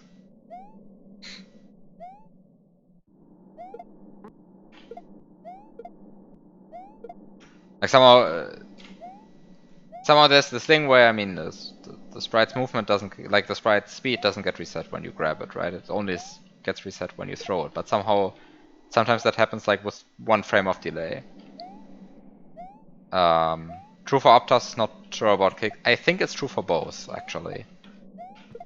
Certainly true for Optos though, yeah. I think it's actually true for everything.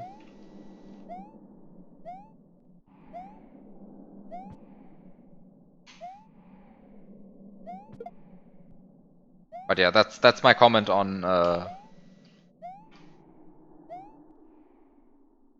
yeah, exactly. On the first frame, the sprite wall interaction uses the old speed, and because it uses the old speed, I mean, why does it matter that it uses the old speed? Because that changes which interaction points even exist. So somehow a springboard that's moving to the right just doesn't have a left interaction point. Just doesn't. It just doesn't exist.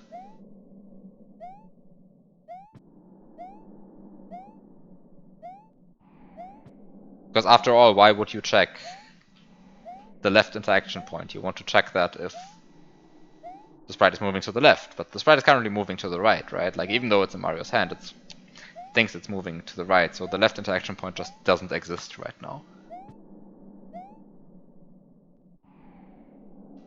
For Aptos, the other thing that matters is getting a good frame rule. Yeah, basically, I mean, yeah, that's the part that you can't like set up. But the thing that you really want to, I mean, unless you are like seriously frame advancing.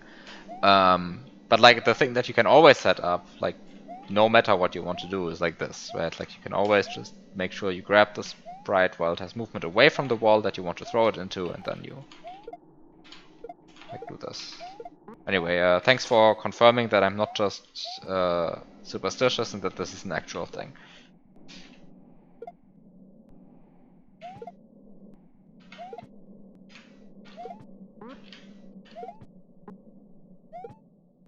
But this is something I've kind of done for like I don't know how long. I think if you go back and watch the Cruella Let's Play by Conan, I think I actually remark on that in the tower.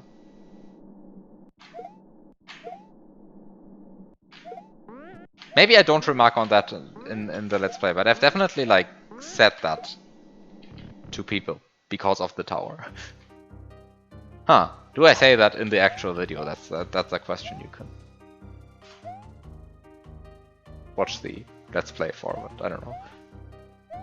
Can't really rewatch that. I'm like, it's so weird to like hear yourself from I don't know, how long is that ago? Like 9 years ago? Ugh.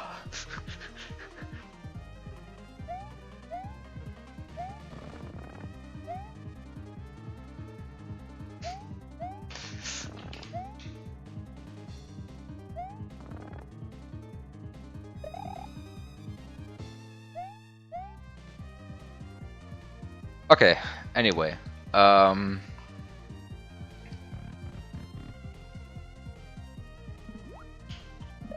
for this room.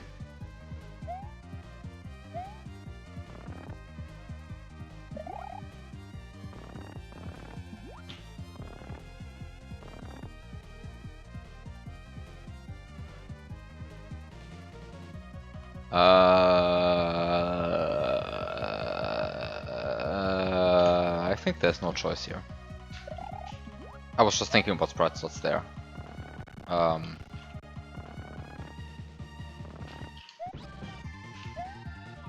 I don't think I have much choice there. Can I in theory get the... Can I get the...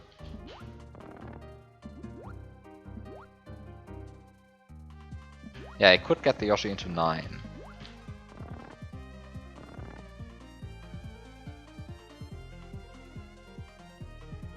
Do I want the Yoshi in 9?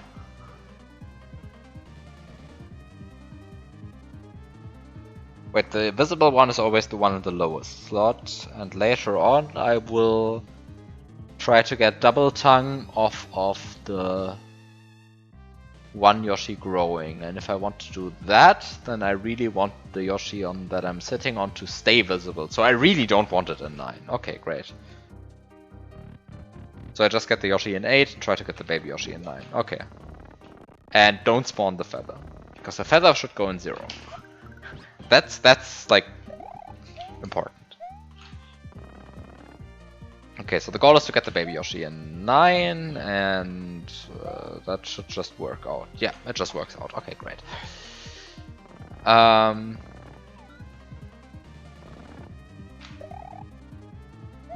That did not get...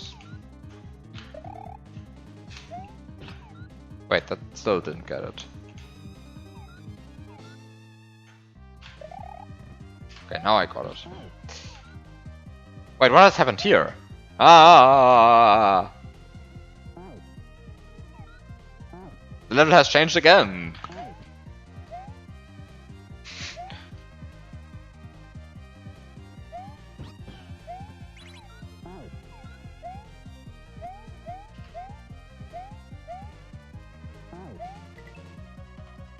It used to be like this, and then at some point Magic Key added like ropes here, and now it's like this again. Magic Key, please explain, what are you doing? What?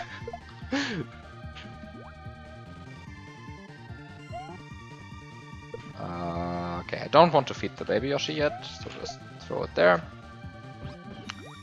But I do want to spawn lots of fish. Oh, last time I had the most cooperative fish ever here. That was very beautiful. They all flopped in the correct direction. Of course, now I won't get such cooperative fish. It was like a... really beautiful.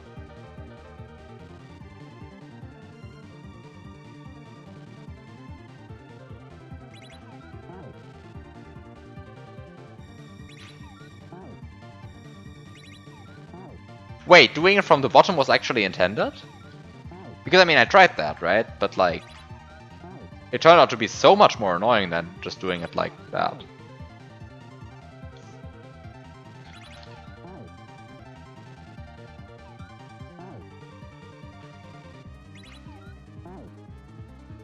Oh, this is where you want the fish to be. Now I see. This is how the fish should be. I understand. Wow, that's the cooperative fish. I thought the other fish were cooperative. But this guy is truly the one.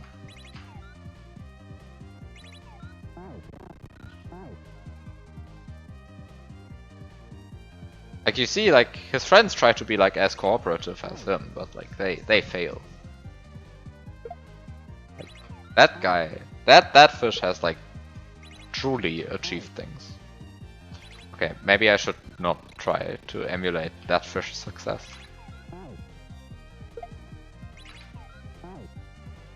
Because that's when the fish's Y subpixels matter. And I think you've reached the point where you start being angry at fish again. That's like... That point is certainly hit once you start worrying about the fish's Y subpixels. Wait, I spawned one fish too many. Actually, that was already fine.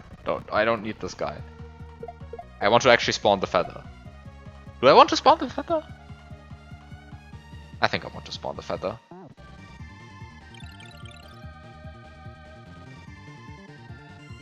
I mean, I can also just get the feather now with a fish item swap. I probably don't want that.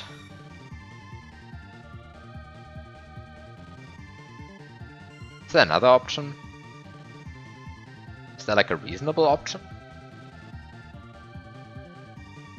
Are you gonna go for the normal exit again? Yeah, I mean, I kind of just want to go where I went last time, which is enter room 5. And then I'll probably just end stream again.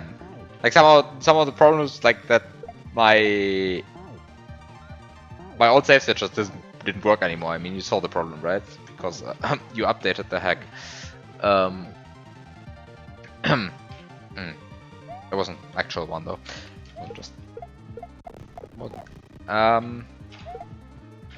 so somehow now I needed to replay everything, and you actually changed the puzzle. So there was like actual, I mean, one actual gameplay change happened. I mean, I guess 2 actual gameplay changes happened, but one of them didn't matter for me. The other one did actually make my alt strat impossible. So did you change anything else here? Kind of, I did a bunch of stupid stuff here last time, right?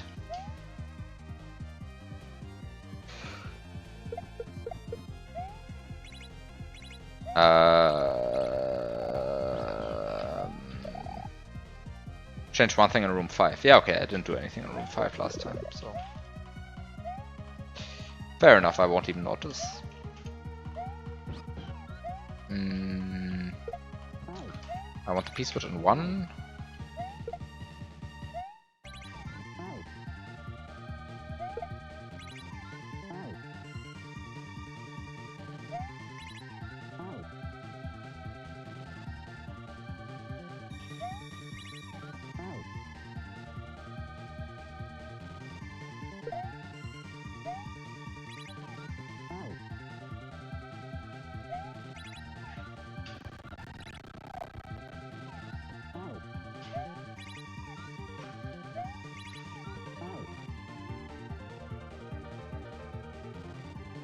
Dear fish, please, please, please jump off.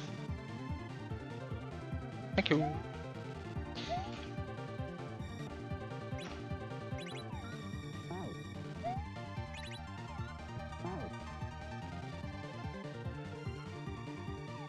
I guess with this fish I can actually, like, do that.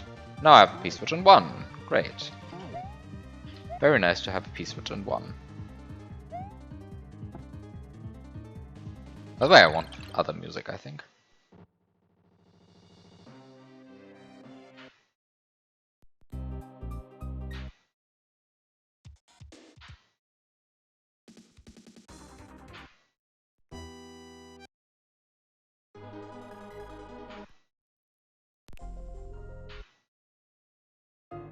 Ah, yes. There we go.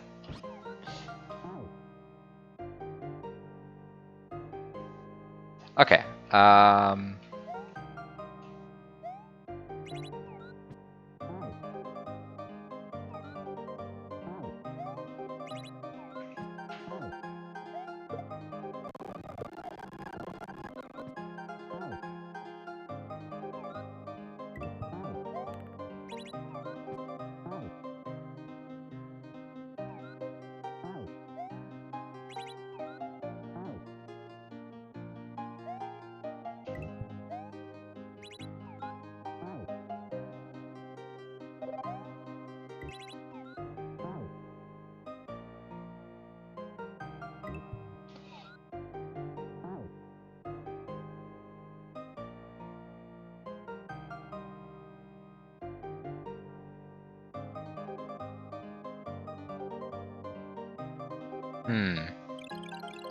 So then there's the issue of how to feed the Yoshi. The baby Yoshi. Because somehow I want to feed the baby Yoshi while it's like up here in order to get a usable invisible Yoshi. Because that guy, like the baby Yoshi will be the invisible one because it's in the higher slot. And so somehow I want to make sure...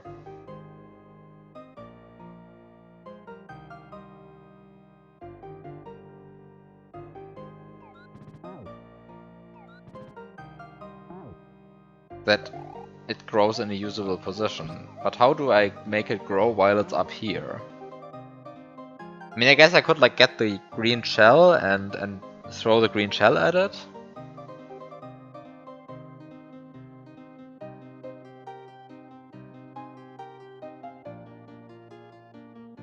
That seems to be bad.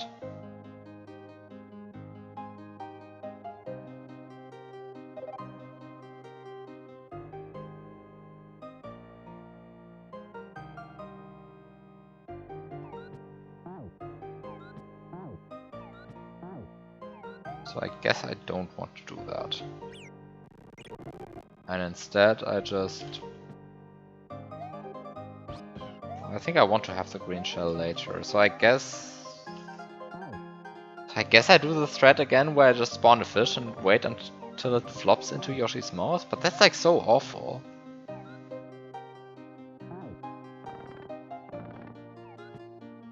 I guess what I could do is get the green shell and then spawn a Koopa? Is that the least bad option? Might be the least bad option.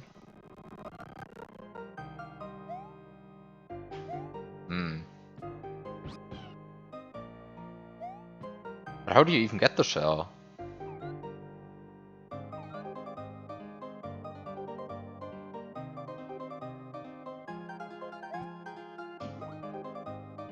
Can you get the shell using a P-switch? Is that possible?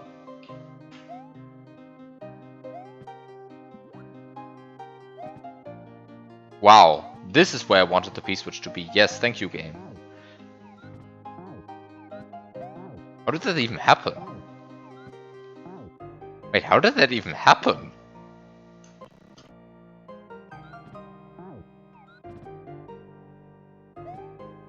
I didn't even realize that was a thing. How did I do that?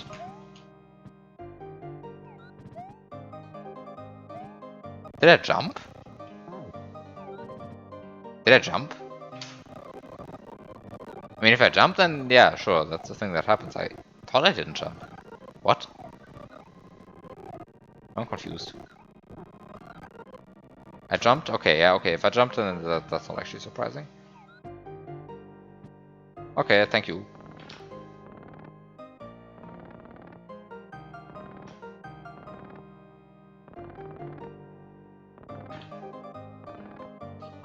Can I activate the...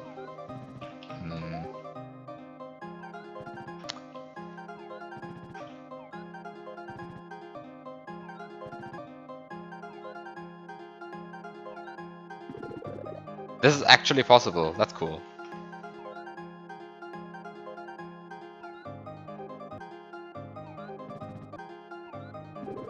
Wow.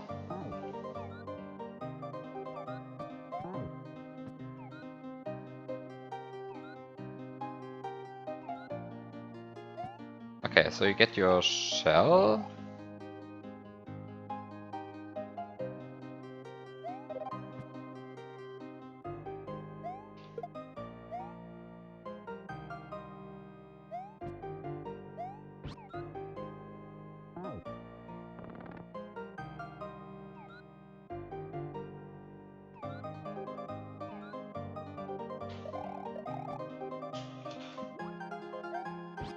I think this should have duplicated the shell.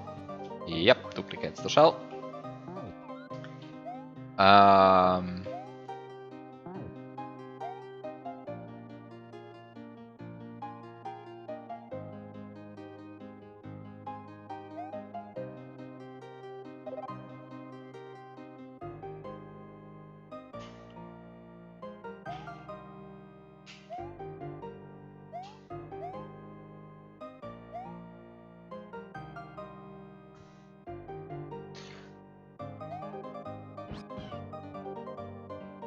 Okay. I think I'm now happy with everything.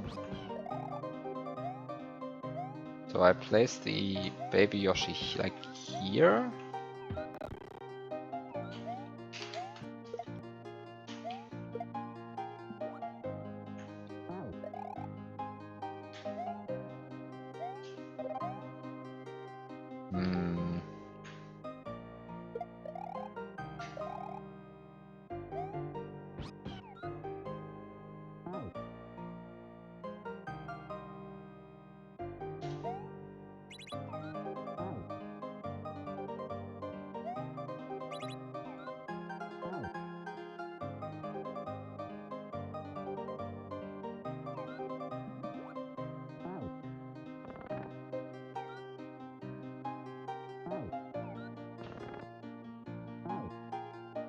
Am I fine with how things are working out right now? I think I am.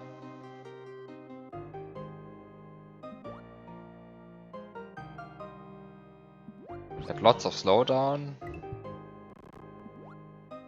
Everything is fine. And now somehow...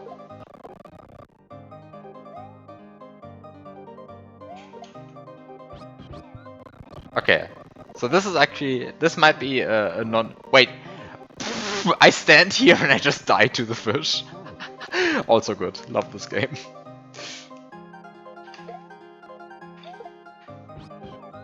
This might be a non-shitty way of doing the double tongue setup.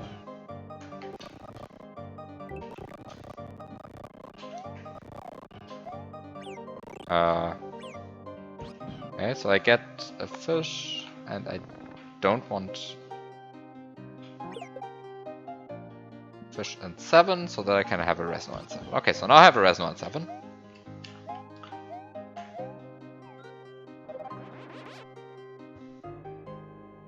And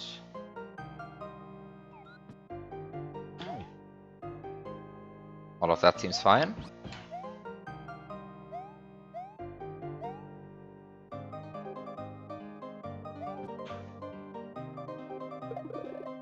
Oh no.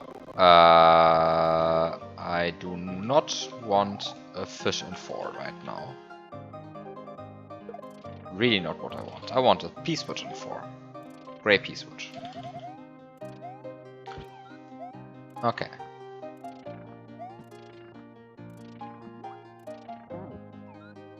So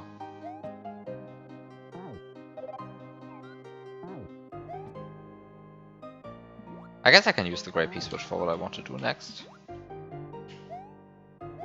So I just get the Grey Peacewood.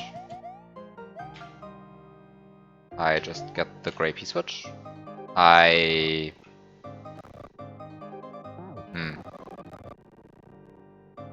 Okay, maybe I should just press the blue Peacewood to get the Grey Peacewood. That's probably the better idea. I mean, you have a Yoshi, you have a blue Peacewood, just get the Grey Peacewood that way. Anyway.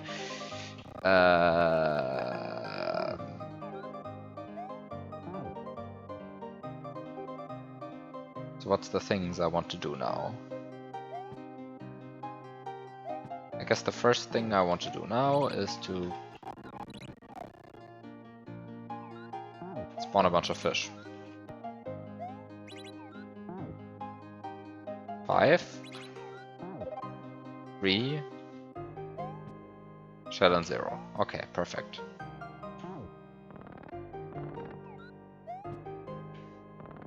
Oh no.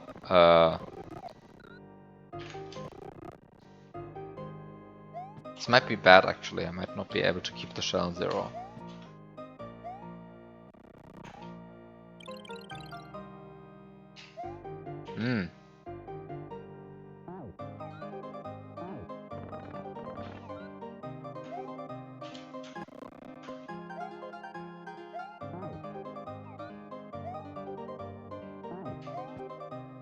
Problem is I can't just take the shell and 0 and just save it, because somehow the shell and 0 is just going to be moved. But it needs to be in 0. For reasons unrelated to the Resno, unfortunately.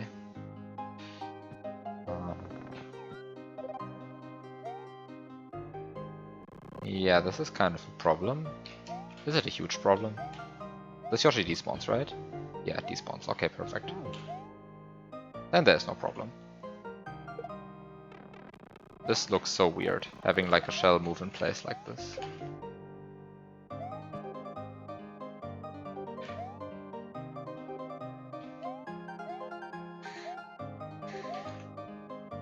I guess this is like the slightly less headache version that I just did. Because like last time I did a bunch of like super stupid stuff, and this time I did a bunch of like maybe a bit questionable stuff, but not as stupid stuff.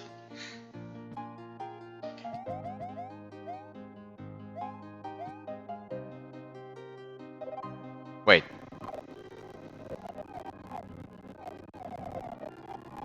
What just happened?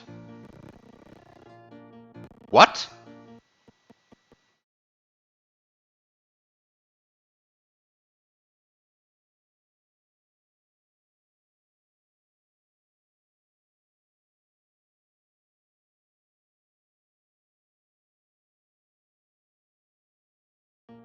Wait, why does this happen?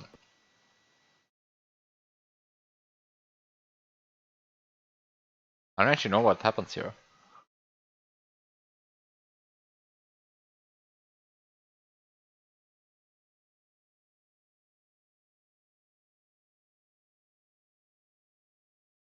What happens here?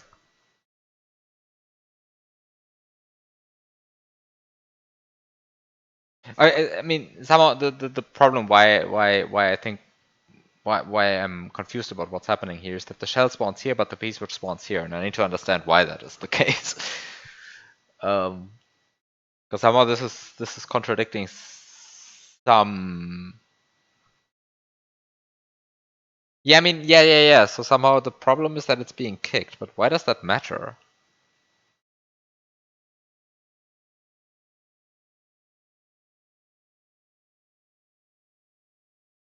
Oh! Because if you kick a sprite, this is not relative to Mario's position. Okay, so yeah, so this is the thing. When you drop a sprite, you drop it at the sprite's Y position, but relative to Mario's X position. But when you kick a sprite, you kick it relative to the sprite's Y and X position. So kicking a sprite kicks it from the sprite's position. And dropping a sprite drops it from Mario's X position, but the sprite's Y position. So the sprites are both at the same Y position, which is the Y position that they last were at before Mario entered the pipe, or before the pipe transitioned Mario, together with the items. And the shell is still at that position, even horizontally, but the key now is relative to Mario's horizontal position. But the point is but it is relative to Mario's new position. So without the retry patch, it would be relative to Mario's old position, but with the retry patch, it's relative to Mario's new position. But even without retry, you would, in theory, see a difference because somehow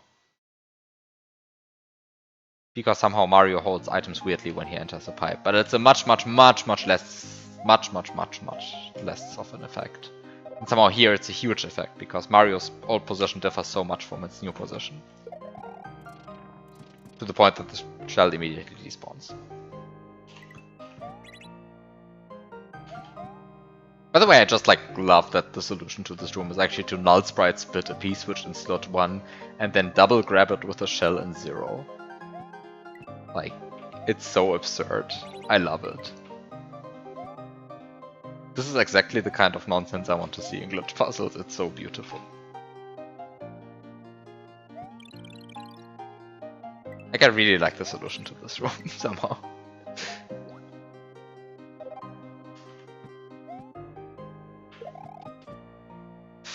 Okay, that's it.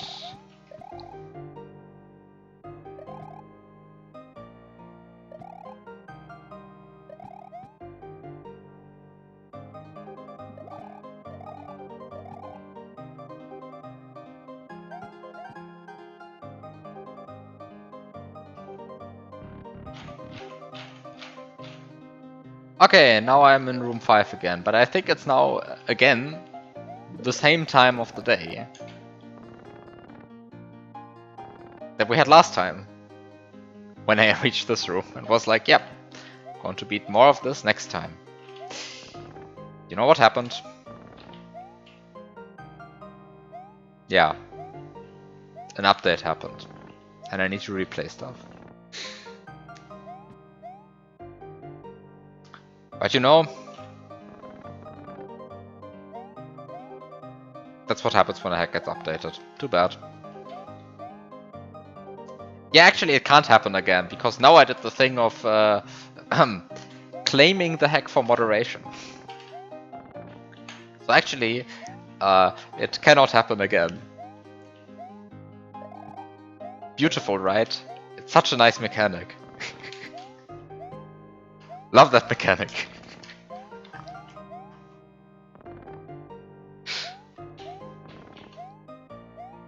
And yes, that mechanic actually prevents updates. That's kind of the only thing that ever does, I think. I think it does nothing else, except for like showing a bunch of text and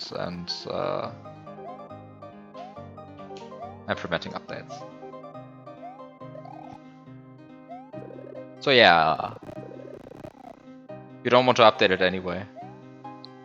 Yeah, okay, it shows who's moderating it, yes, but like I mean somehow that's a piece of information. But yeah, the update thing is like the main thing, and that somehow, well, that's the reason why I do it at all. Anyway, so what else do we has this block is kind of funny. Anyway, I think it's yeah, just the same thing I said last week, which is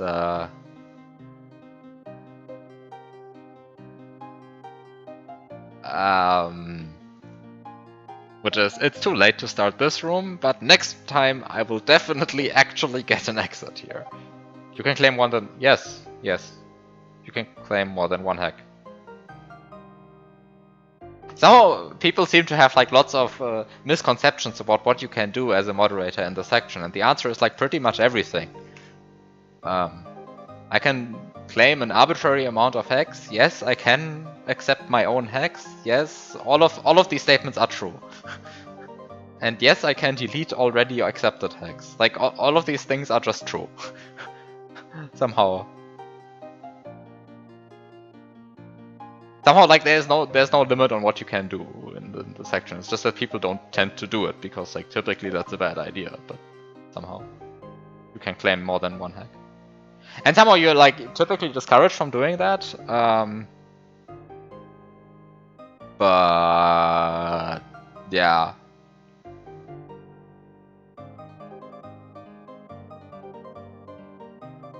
But also the thing is like with flying high again and no villains and Super Macron world, they're like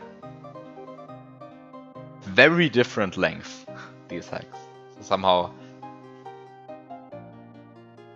like one of the hacks takes like 2 hours to beat, and one of the hacks takes like maybe like 10 hours to beat, and one takes like 100 hours to beat. And so somehow, maybe actually more than 100 if I 100% it.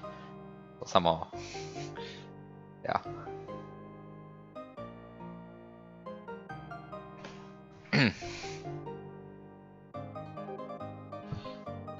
No, I'm like typically just not claiming anything, because if I beat stuff in a single sitting anyway, then what's the point of claiming?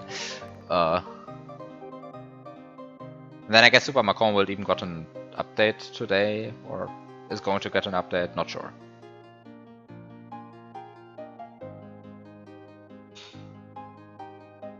Anyway, that's it for today. Next week we have hopefully more no villains with actual new content and not just me replaying a bunch of stuff. So yeah, see you next week.